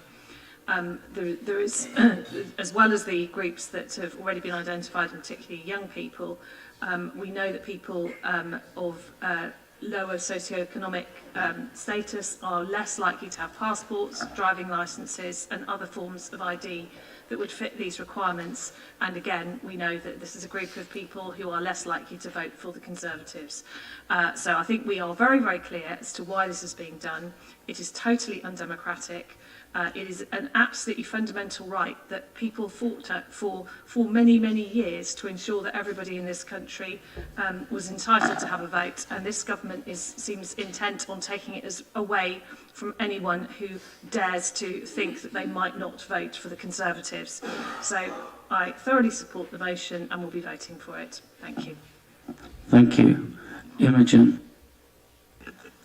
I support the motion, and Susan covered a lot of what I wanted to say, and that this is a class issue, this is a race issue, this is a gender issue. I was born in South Africa almost a year to the day after the first democratic elections there, to parents who fought against apartheid. And what they've taught me is that democracy is precious, it is hard won, but also they've taught me to notice that it is under threat in this country. Our right to protest, our right to strike, and our right to vote. If the Tories spent as much time clamping down on tax dodging by those that fund them and those amongst their own ranks as they did on addressing this non-issue of voter fraud, then the country would be all the richer for it. This just serves to show that they are a government for the rich and not for the people. Thank you. Alex.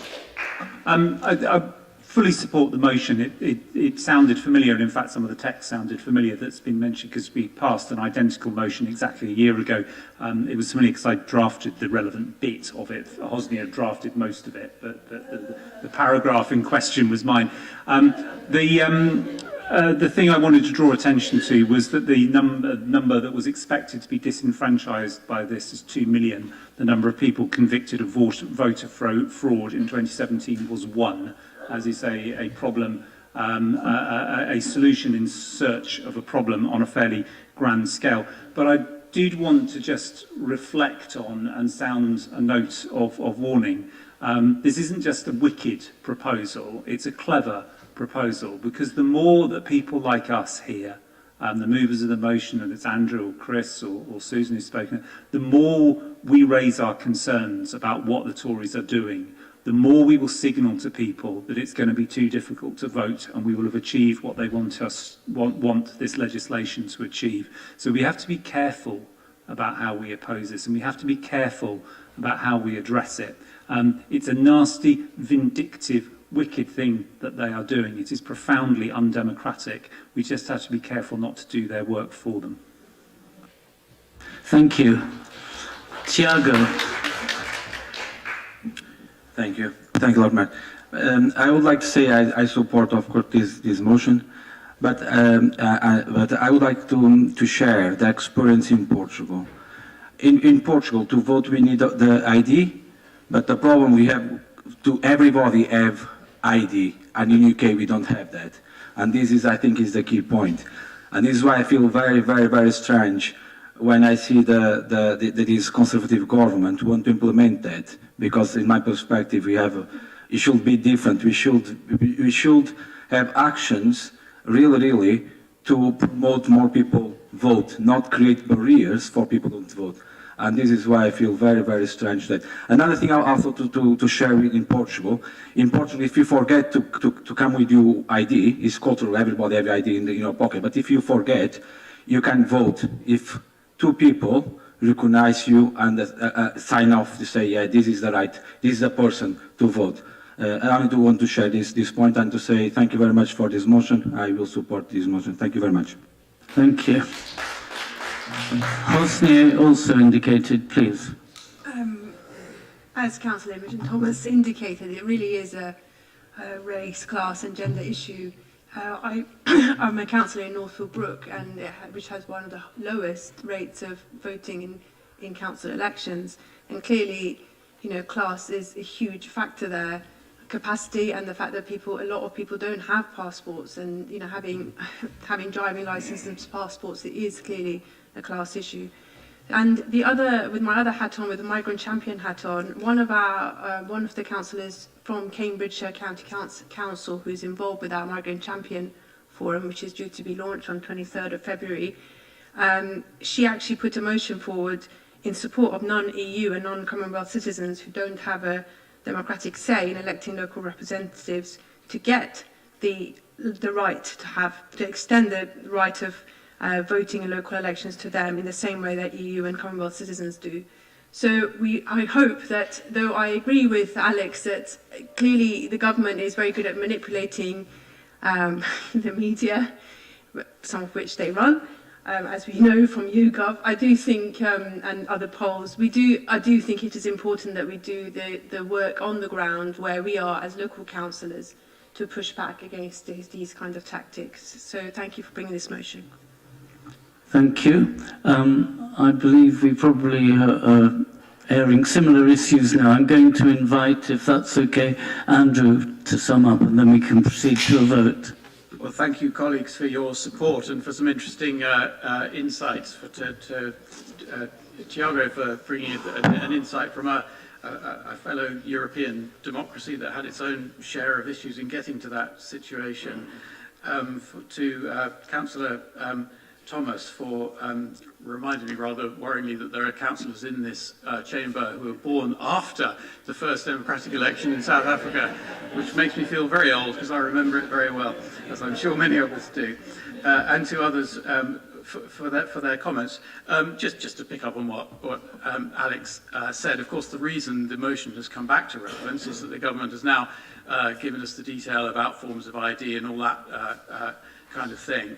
And I'm very glad to have the opportunity to revisit the issue in this council.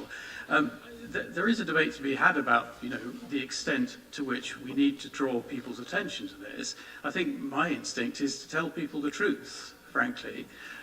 This is undermining democracy. That has been made clear in this chamber. We need to oppose it, and we need to say so loud and clear. Thank you very much. So I suggest we've got a proposer and seconder. Can we proceed to a vote? All those in favour, please indicate. Against? Again, unanimous. Thank you very much indeed. Now we are making good progress. We may actually get 3 motions discussed today. The next one is fixing Oxford's water, and it's being proposed by Councillor Jarvis, and I believe that the amendment has been accepted. Is that correct? In which case we can proceed directly to debate the amended motion. So please, would you like to introduce? Yes, thank you, Lord Mayor. Sorry, thank you, Loic. Yeah. Thank you, Lord Mayor. So 34 years of water privatisation has been 34 years of disaster. This has been shown to be true time and time again. It has been shown in the £72 billion the private water companies have pocketed to their shareholders. It's been shown in the 3 billion litres of water that leak out of our aching infrastructure every single day. And it has been shown in the combined total of 2.7 million hours a year that private water companies discharge sewage into our rivers and seas. This is what you get when you run a basic service for profit rather than for people and for the planet. But while the whole tree of water privatisation is undoubtedly rotten, Thames Water is among the worst of the apples. It is Thames Water that loses 635 million litres of water every day. It is Thames Water that has allowed underpasses in Oxford to flood because of their broken infrastructure. And it is Thames Water that has been fined over £32 million for water pollution. Privatisation of water in general, and Thames Water's failures in particular, are harming Oxford's natural environment and ripping off our residents. That's why this motion would do 2 important things. First, it would make clear that this council believes that the privatisation of water must be brought to an end, and to lobby the Westminster government to bring our water back into public ownership where it belongs. Second, it would demand much needed accountability of Thames Water for its failure to properly manage our water supply, requesting the company's CEO meet with councillors to allow us to question their performance and raise the issues our residents have raised with us. So tonight, let's show clearly that this council won't stand for our residents being ripped off any longer. We won't stand for a vital public service being run into the ground, and we won't stand for a private company prioritising shareholder dividends over people and the planet. Please support this motion.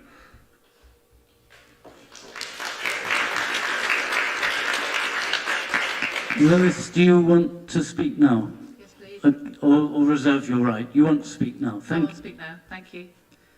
Thank you, Lord Mayor.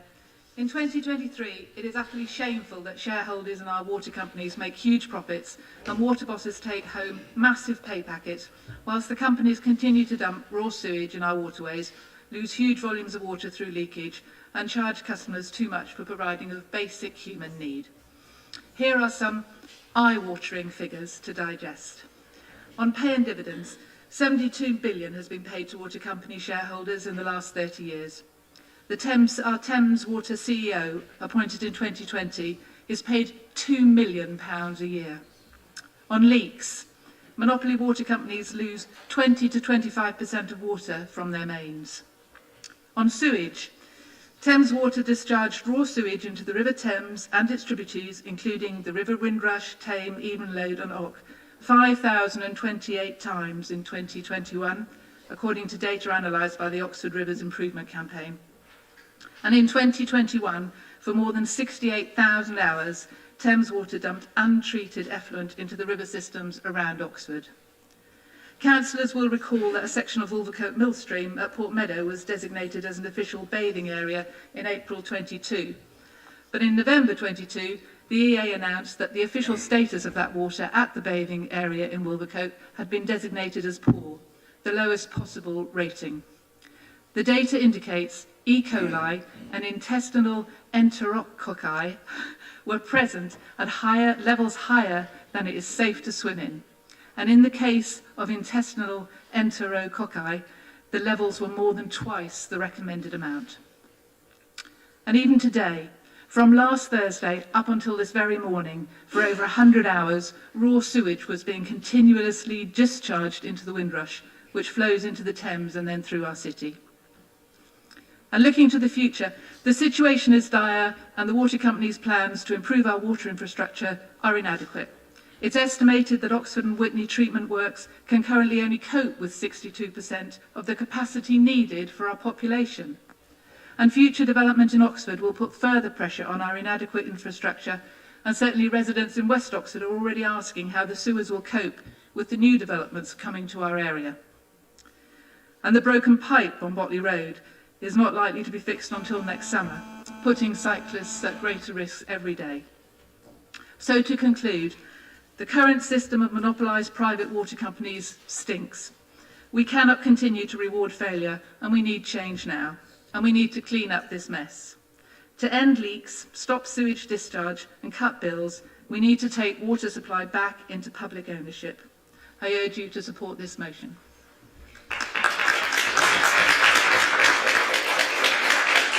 I know Councillor Smith, then Councillor Munkonge, then the Sheriff, and then Tiago. Okay, please. Thank you, Lord Mayor. This motion is called Fixing Oxford's Water, and I thought it was appropriate to properly acknowledge the important step towards fixing Oxford's water that was taken last year, as Councillor Muddiman mentioned, with the granting of the official bathing water status.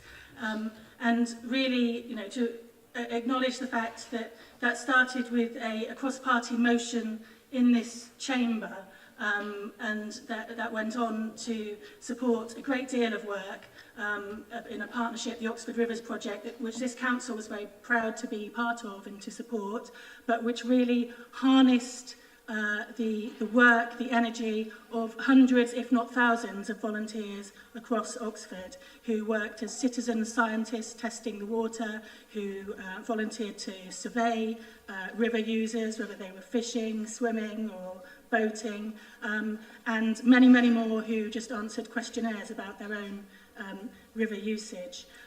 So we've got that bathing water status. It does mean that now that official monitoring is taking place, which wouldn't otherwise be done. So it is, you know, a tool in our box in terms of holding Thames Water to account. But of course, it's not enough on its own. And you know, I'm pleased that we'll be supporting this motion because in the long term, the only proper fix is going to be, you know, common ownership of the public water supply and the water treatment work. So thank you for bringing this motion. Thank you. Chairman Munkonga.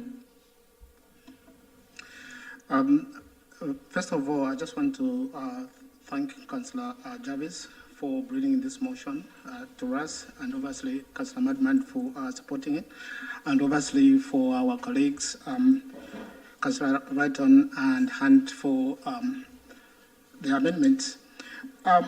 One thing I was intrigued is just to go and dig a little bit to find out who are the shareholders. Apparently, it's a very complex structure because I wanted to understand where the profit or the dividends are going. I couldn't find the information, but thanks to Google, I have to find the largest shareholders and the information. Unfortunately, it was going up to 2012, and the latest I had is 2013. I was intrigued to find the major shareholders up to 2023. I couldn't get in that information. Probably I have to dig more. My research was to find out who's getting the most of money, and to highlight the problem of putting profit before people. So really, the problem we are seeing nowadays is years of sending money to the shareholders and not to invest in the infrastructure. That was wrong.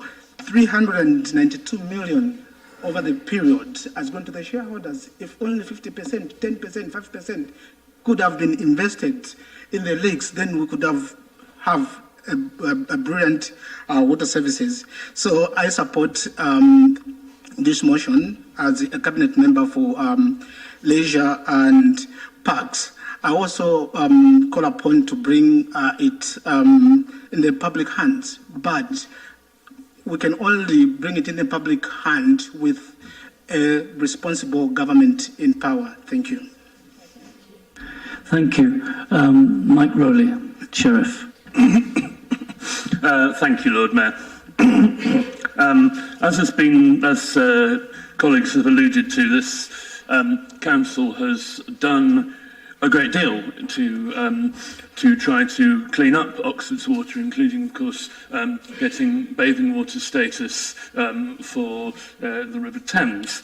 But there is only so much the council the council itself can do. And what I think is important about this motion is that with cross-party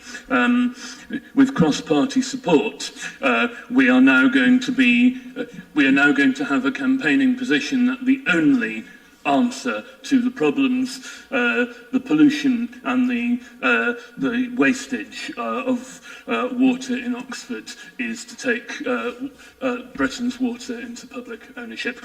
I'm sure that is the only solution. As colleagues will know, I sometimes go swimming in open water. The irony is that thanks to Thames Water, the cleanest of the many places that I've gone open water swimming has been Littlemore Underpass. It's joking apart. It's completely unacceptable that designated bathing places have got sewage in them, thanks to the what is not only the incompetence of the water company, but the known lack of capacity of the water company's systems, able to deal with less than 2/3 of the sewage produced by the population of Oxfordshire, something the water company knows about and has done nothing about. They're quite deliberately making these discharges because it interferes with the enormous profit margins that have been, it would interfere with the enormous profit margins that have been described to do something about it. That is unacceptable. To end the failed experiment of privatisation is, as the text that the amenders The amendment, as added into this motion, quite rightly says it's the only way to guarantee the health and safety of Oxford's residents and of the cherished waterways which so many people enjoy. Thank you very much. Councillor Tiago Corrais. Okay, thank you very much. I would like, as a City Council for Littlemore, to say thank you very much for this motion. And I believe the residents in Littlemore also said thank you. Because the last 5 months, as everybody know, the Littlemore residents suffer too much about the leaks of the Thames water. It was two big leaks. But it's not only these two. Thames Waters don't take responsibility for these leaks, and really don't care, in my perspective. And I think it's important to understand when some people speak about the pipe companies, about the efficiency. This is really a proof as private companies is not efficient for all the system, because of course leak water is not efficient. And especially don't take care of the issues of the residents. This is why I want to say thank you very much for this motion, and I will support it. Thank you very much. Joe Sanderson. Thank you, Lord Mayor. So many of the correct statistics have already been put forward by Councillors Muddiman and Jarvis, and so I won't repeat those, and likewise struggle with E. coli enterococci, which is one of the very harmful bacteria that are killing the fish and taking the life out of the water. As we know, Thames Water has been pouring untreated sewage upstream from Witney and Cassington into our stretch of the Thames at Wolvercote. And following a cross-party motion in this chamber, as well as successful protests and Westminster debate by Leila Moran MP, the government responded by granting us bathing water status, which sounded like a victory, but it was a hollow one. It only means monitoring the pollution, not getting them to clean up the water. They've even been dumping sewage in dry weather on the majority of days this January, and as we've heard, this is illegal.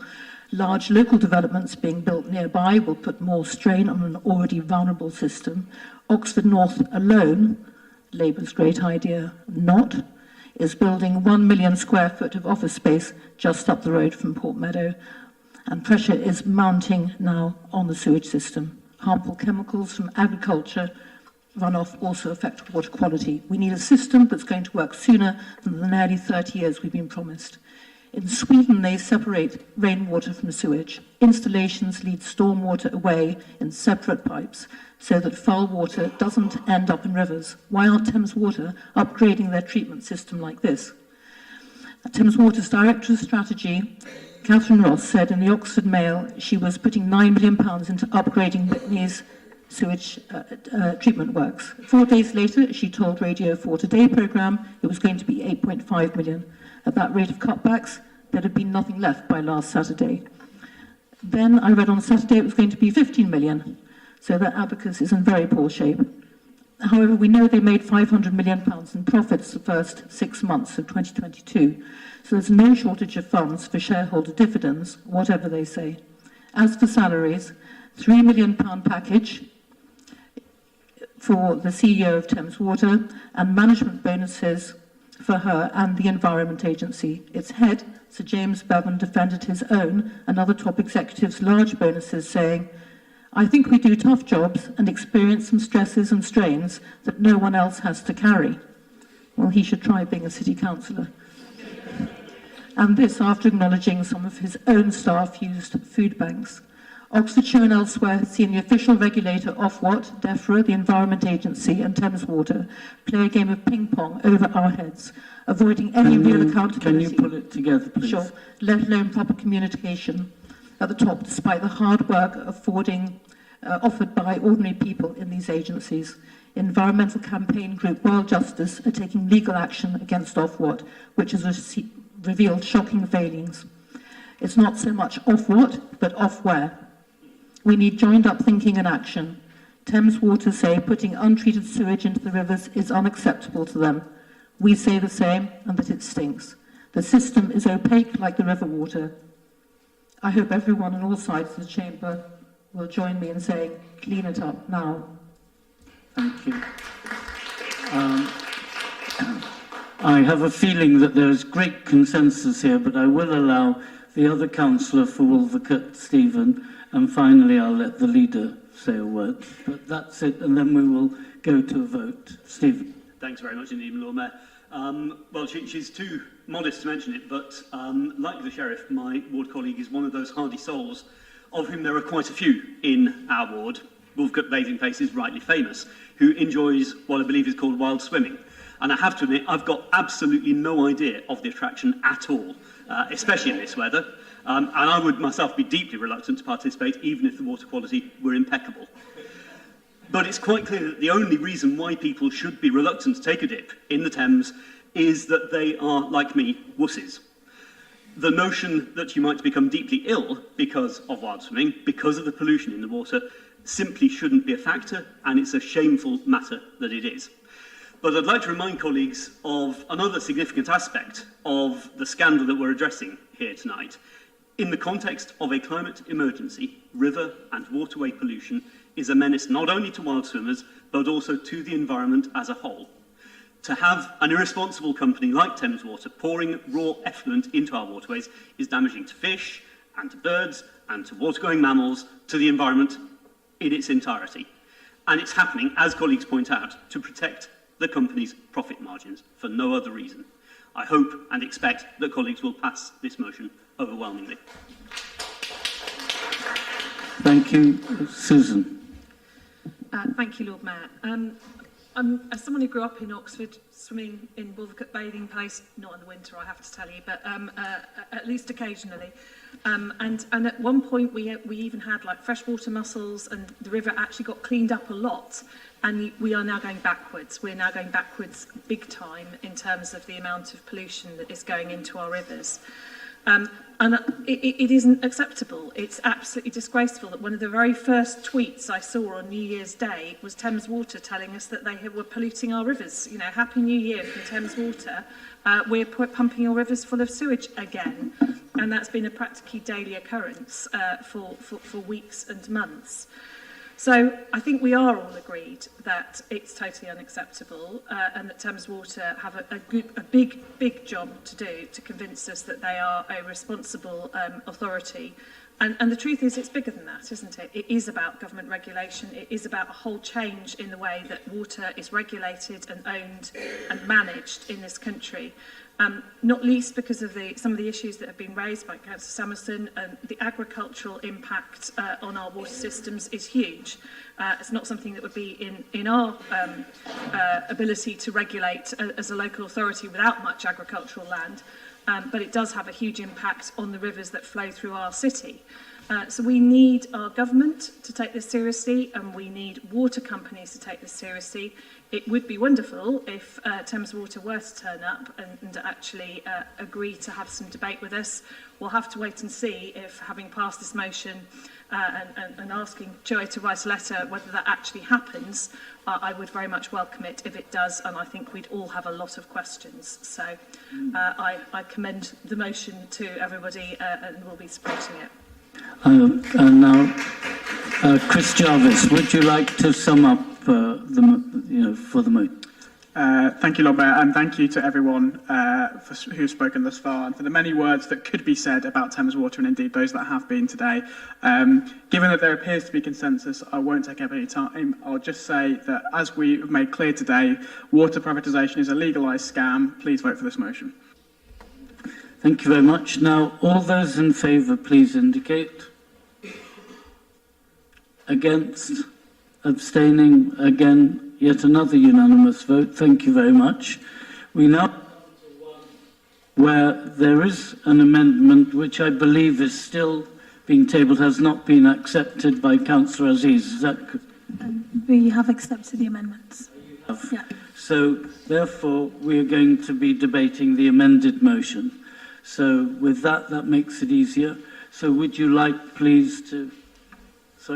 Sorry, can I just check? The text that's been circulated only accepts part of the amendment. Can I just check whether you've accepted the whole of the amendment? We broadly agree with the wording. There was a bit of a discussion, but we've decided to agree with your amendments fully. Excellent. Okay, so there we are, you're happy. So, yes. So, you are going to propose, Count Louise is going to second, is that correct? Yes. Would you like, please, to introduce? Yes, so this motion is focused on this council calling for an end to the Tory cost of living crisis. I would like to emphasise the fact that this is obviously a political made crisis, and one way of ending the Tory cost of living crisis is by getting the Tories out of government. The cost of living crisis is deepening poverty, inequalities and insecurity amongst thousands of people, families and communities across our city. All of us councillors know that our casework is increasing based on this as well. We have many families in need contacting us daily asking for help and assistance. 12 years of Tory austerity and brutal central government funding cuts to councils such as ours continues to have a catastrophic impact on services and community support for working people. The COVID pandemic has also pushed many people into further hardships, along with independent and small businesses finding it impossible to survive. So you've got the motion in front of you. I'm not going to read through all of it, but I think it's really important that we collectively as a council back this motion. It is a disgrace that there is a cost of living crisis in a country that is as rich as this. It is also a disgrace that this government continues to point to the crisis in Ukraine as being the reason why there is an energy crisis. We know that it goes far deeper than that. We also know that people have tried to survive the last 12 plus years of austerity, on top of that COVID, and now this. It's just devastating to see the state of what's happening to people up and down this country and here in our city as well. I do want to point out the fact that the increases in inequalities are specifically racialized as well, which is also devastating. There's plenty of data out there, and one of the most recent sets of data came from the Runnymede Trust report. I think that we can all agree, I hope, that we should be condemning this government. We should be rejecting any attempts by the Tories to further increase their austerity measures against our city. And I call on all councillors here to work together in a unified way to oppose this cost of living crisis and to work together to try and help as many people, communities and families across our city through this crisis. Thank you.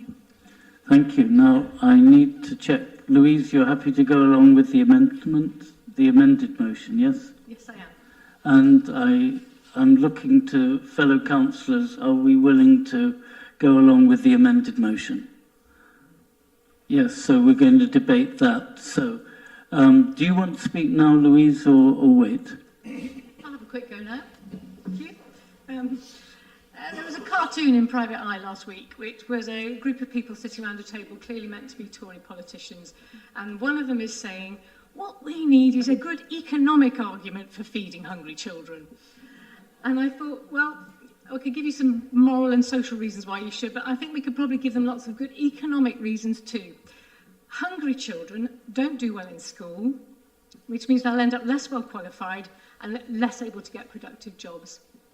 Hungry and cold children get ill and need more GP and more hospital appointments. Families evicted from their homes and placed in bed and breakfast will cost us a lot more than giving them a little bit more help with housing benefit now. So I think there are plenty of economic reasons for feeding the hungry and housing the homeless. But I've said enough this evening, and I'm going to hand over to a lot of my colleagues now, I think, who will be able to give you plenty of reasons based on human decency. Thank you very much. I saw Lubna put her hand up. I then saw Chris Jarvis and now Edward and Hosnier. Sorry, let me just... Hosnier, Chris, and someone else over there. Who was it? Well, maybe I've picked them all up. Okay. And Mike, yes, sorry. Okay. Thank you, Chair, and thank you for bringing this motion here today. The Tory cost of living crisis has hit the poorest the hardest. Britain is facing its biggest cost of living catastrophe in decades. Because of this, we're seeing more and more people not having enough money to make ends meet than ever before. Throughout 2022, 424,000 people access the debt and crisis support. While many are feeling the pinch, people with certain protected characteristics are more likely to be in financial crisis. Some of these reasons include an increase in the cost of living that's hit the poorest households the hardest. This is because they are less likely to have money put away for a rainy day, and certain people are more likely to be poor due to the structural inequalities. This includes racially minoritized communities, for example, of the Bangladeshi and the Pakistani heritage, single parents who are predominantly women, and disabled people. Some groups have been more affected by real-term cuts to benefits and public services over the past decade, and this includes disabled people and families with more than 2 children. Some people are less able than others to increase their hours of paid work, i.e. people with caring responsibilities. The unequal impacts of inflation means that some groups are more likely to take the brunt of the economic crisis. Not only does this cause additional strain for people whose food bills take up a larger proportion of their overall budget, but people on lower incomes in the urban areas may be paying disproportionately more.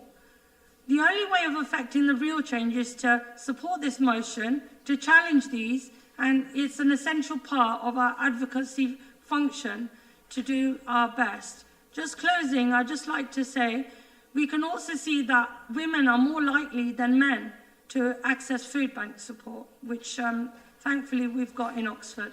Thank you. Thank you very much, Lubna. Now, Chris Jarvis. Thank you, Lord Mayor. I'll be incredibly brief. And thank you to Councillors Aziz and Upton for bringing this motion, and indeed to Labour Group for accepting the amendment. I just have a couple of points I wanted to say, largely speaking to those specific elements in the motion that, as amended, that have been put in. Firstly, I think it's incredibly important that we're debating this motion tonight for 2 reasons. One, because right now in Parliament, the House of Commons is debating the Minimum Services Bill, Minimum Service Levels Bill, which is a disgraceful, unjust and undemocratic attack on the right to strike. And that must be resisted, and it's right that this motion makes clear that as a council we support the right to strike, and we support those workers who are standing up and fighting injustice and fighting for fair pay, decent conditions, and for our public services. It's also important because on Wednesday, 500,000 workers in this country will be going on strike, including many in our city, and the amended motion makes clear that we applaud those workers and those trade unions who are making the stand, who are standing up and are fighting for fair pay and justice. And the breaking news we heard earlier is that the Firefighters Union, the FBU, will be joining the many other unions that are taking industrial action to address the cost of living crisis, having had pay suppression for many, many years. The second thing I wanted to mention briefly was just on the other element of the amendment that was proposed and now been accepted, which is around the ask to bring the big 5 retail energy companies into public ownership. And the reason that I'm not going to rehash all the arguments we've just had about why privatisation is so damaging, because we've just had that debate. But I wanted to just make one point, a couple of points on this really. The reason why I think it is so important to be talking about public ownership of the energy retail companies is because it's easy to look at the energy production companies, the fossil fuel giants who've been raking in billions of profits, record profits in fact from this crisis. But when we look at the day-to-day impact of this crisis on people, it is the retail companies that are putting people on prepayment meters. It is the retail companies that have siphoned off billions to their shareholders as well. And it's the retail companies that have held back home insulation, which is a major policy need to address the cost of living crisis. So I do think it's important that we do talk about ending the privatisation of the retail sector, and the TUC has estimated that taking the big 5 energy retail companies into public ownership would cost £2.85 billion. Now, the government spent £2.7 billion bailing out failed private companies in the energy sector over the last 18 months. So I'm extremely grateful that Labour Group have accepted this amendment. Firstly, to applaud the workers and the trade unions that are standing up to take strike action, but also to support bringing the big 5 energy retail companies into public ownership. And I look forward to that featuring in the next Labour Party manifesto as well, and I hope you all do too. Thank you. You've just speak 3 minutes. So, Edward. Thank you. Thank you, Shyster, for putting forward this motion, and it's gladly received as well, the amendment from Chris Jarvis and the Greens. The cost of living crisis is really hitting key workers especially hard, including nurses, teachers, utilities workers and rail workers. These and more, and the Fire Brigade Union as well. These are more defending their rights and conditions and a right to a fair wage. And that is why backing our trade unions is so important, and why it's important it's in this amendment as well.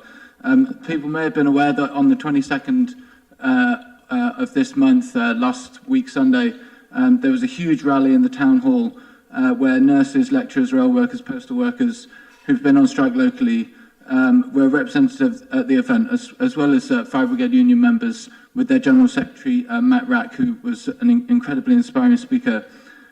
We should be proud as a council that we had that event in the town hall that was attended by hundreds of people.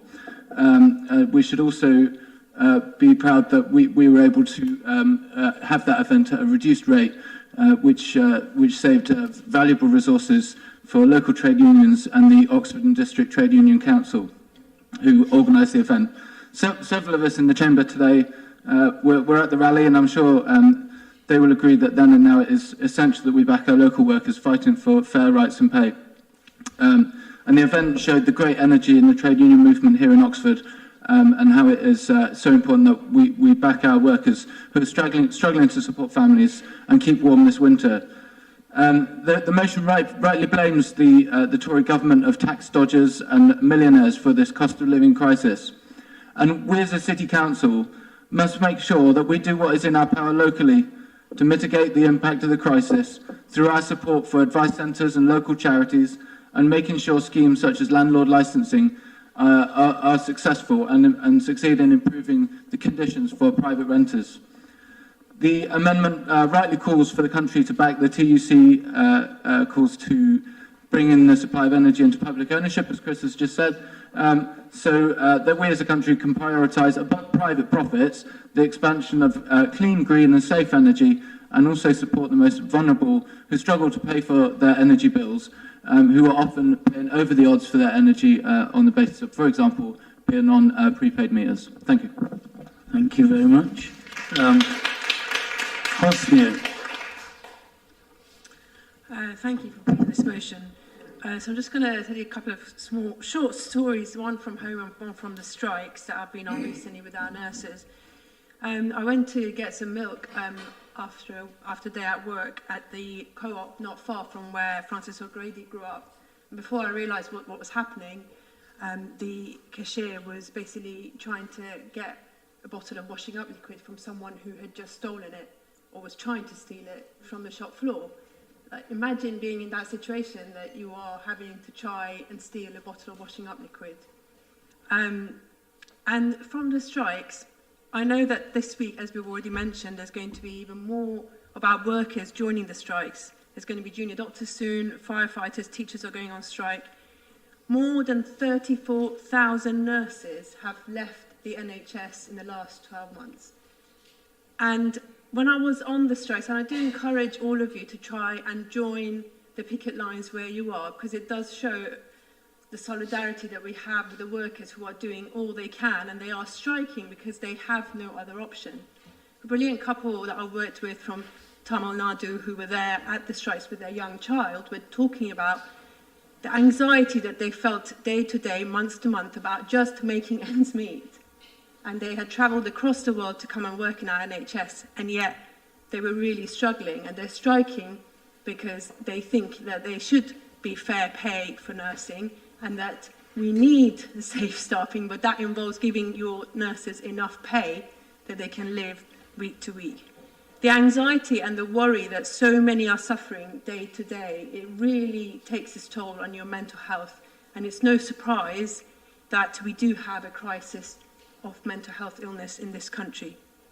So Britain is summarised apparently by the FT as a poor society with some very rich people, or actually Nasreen Malik, the brilliant writer from The Guardian who wrote this particular sentence in her last article, said that Britain is a poor society with some very rich people because it is run in the interests of very rich people. So they said there's not billions to pay striking workers. There could be billions of tax raised by closing tax loopholes. But then, who would the Tories have left? Thank you. Thank you. Now, Mike, your turn. Thank you, Lord Mayor. And I think, to be honest, it was a very friendly amendment. The Private Eye wants economic arguments. So one argument, one simple economic argument, of course, is the trade union wage premium, which in this country currently stands at 4.8%. And I'm proud that that all workers in our council, so far as we can manage it, our contractors are on a living wage which is negotiated every year with the appropriate trade unions by agreement. But it's not just that. All the rights we have at work and many of the rights that we have as members of society, decent health and safety, paid leave, respect for maternity and paternity, and increasingly environmental rights are the product of the trade unions. The trade unions, as Chris mentioned earlier on, are now leading the fight for a just and sustainable transition to a zero carbon economy. The trade union, the labour movement in this country is the engine of progress and the guarantor of our civilization. I am extremely proud to stand alongside colleagues like Edward, like Hosnia, and other colleagues when they go on strike. Even the most intelligent of our opponents can see this. Here's a quote that sprang into my mind, and I wanted to make sure if it was really him, but I checked it and it was. We take our stand by this pillar of our British society, of the right of workers to adjust their wages and conditions by collective bargaining, including the right to strike. It was Winston Churchill. Of course, these days there are no intelligent Tories, and I don't expect Rishi Sunak to ever to say anything like that. But I think as the government's attempts to attack and discredit the trade unions become ever more and more unpopular, according to the polling, I think it will quickly become clear that it is all of the people of this country, all of the decent people of this country who are the vast majority against the government. And the great organising force of the decent people of this country is the labour movement. And so I am absolutely proud to stand with my fellow trade unionists. I think this is going to be the last motion we're going to be able to discuss, and we'll have to, I think, suspend standing orders for 5 minutes or something to finish. But we've now got Jemima, then Chris Smoten, and then Nigel Chapman, who've put their hands up, and then I hope we can proceed to a vote. So, Jemima. Thank you, Lord Mayor. I just also wanted to thank the Council for this motion and just really to bring us back to Europe. I think, having just listened to the extraordinary words from the Ukrainian mayor, it's worth remembering that today, the 31st of January, is 3 years since we left the European Union, and actually what a huge blow that has been for us as a country in so many ways, including economically. We know that food costs have risen by 6%. It's a huge part of the cost of living crisis, that British households have paid something 5 billion or more pounds extra on food costs in the last, since 2016. I think that the EU withdrawal, our withdrawal from the EU really has had a huge impact on the poorer families. And I think these two statistics, in terms of looking at us, as Tiago's done as well this evening, in the context of our European neighbours, really brings to light what has happened to this country. The fact that the poorest Irish now have a standard of living 63% higher than the poorest of our nation, that the poorest households in the UK have a standard of living 20% below their equivalent in Slovenia. I think this is something that really, we also need to focus on going forward, and it's been great this week to hear so many fantastic reports coming out of the Labour Party on forthcoming meetings with our European allies. Thank you very much. Chris Merton now. Thank you very much, Lord Mayor. Thank you to Councillor Aziz for bringing this motion. The Conservative government has presided over a decade's erosion of people's financial security, which has now matured into an utterly preventable catastrophe. However, this motion does have a few flaws which I think ought to get picked up. Firstly, it is a bit rich that the motion deviates momentarily into having the council clap itself on the back for supporting its advice centres when we are just coming to the anniversary of a budget debate in which the administration vigorously defended reducing their funding. It also calls for several upratings that were announced a couple of months ago, so it perhaps could have used an update when it was dusted off for submission to this council. It also isn't at all clear that Labour members were right to hastily adopt a call for nationalisation here. Nationalisation is a means to an end, not a goal in itself, and it is unclear what the benefit would be that would not be achieved by effective regulation and the windfall taxes as they themselves originally suggested. I note that this is the second time in as many councils that a Labour motion on a point of principle has snowballed into a £100 billion nationalisation bid that goes well beyond the National Labour Party's position. One has to wonder, are we facing a Labour group or a Momentum group in front of us?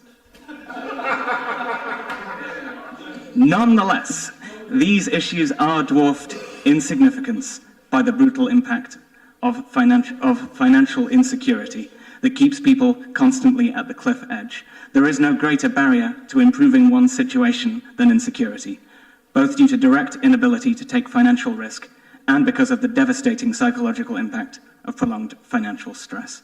For that reason, these flaws aside, I would encourage everybody please to support the motion. Thank you. Thank you very much. I'm not sure procedurally we probably have to suspend standing orders just for 5 minutes to allow us to finish. I'm going to let Nigel speak, then invite Shyster to conclude, sum up, and then we can proceed to a vote. So Nigel. Thank you very much, Lord Mayor. I spent quite a lot of my working life dealing with poverty around the world in some of the world's poorest countries. And when I come back to this country now, I'm ashamed, frankly, of the state of affairs that we now face. It's really hurtful, and it makes me really angry. We have a very civilized tone in our debate about things, but about poverty, I don't think we should be civilized. I think we should be bloody angry about what's going on in this country at the moment. And from what I've seen around the world, I'd say 3 things about poverty. Poverty corrodes absolutely. The psychological impact of it, as Hosnia said earlier on, is profound. People lose hope. They're ground down by it. They lose hope, and they lose hope and faith in any sort of institutions that will come and support them out of it. The second thing I'd say that for the elderly and poverty, when they go together, is particularly upsetting to see. I mean, sometimes on the doorstep, I see people who are frightened to put the gas fire on because of the cost of living crisis. What has it come to in this country when elderly poor people living on a pension just do not have the confidence to turn the fire on at night? They also lose confidence. It strips away their self-respect. They feel helpless. And many of these people have contributed an awful lot to our society over many decades, and they deserve better. And the third thing I'd say is the impact on children. I've seen poverty and children go hand in hand in many countries working for Plan International. They never catch up. That's what you've got to remember about this. They never catch up. So for all those reasons, whilst there's a lot of, good intellectual thinking in this motion, which we would all support, we need to be bloody angry about the state of affairs in this country. We need to be bloody angry and want to change it, because it's intolerable and it's wrong, it's morally wrong, and we need to gird our loins together and go out united to do something about it and to get this bloody government out. Thank you.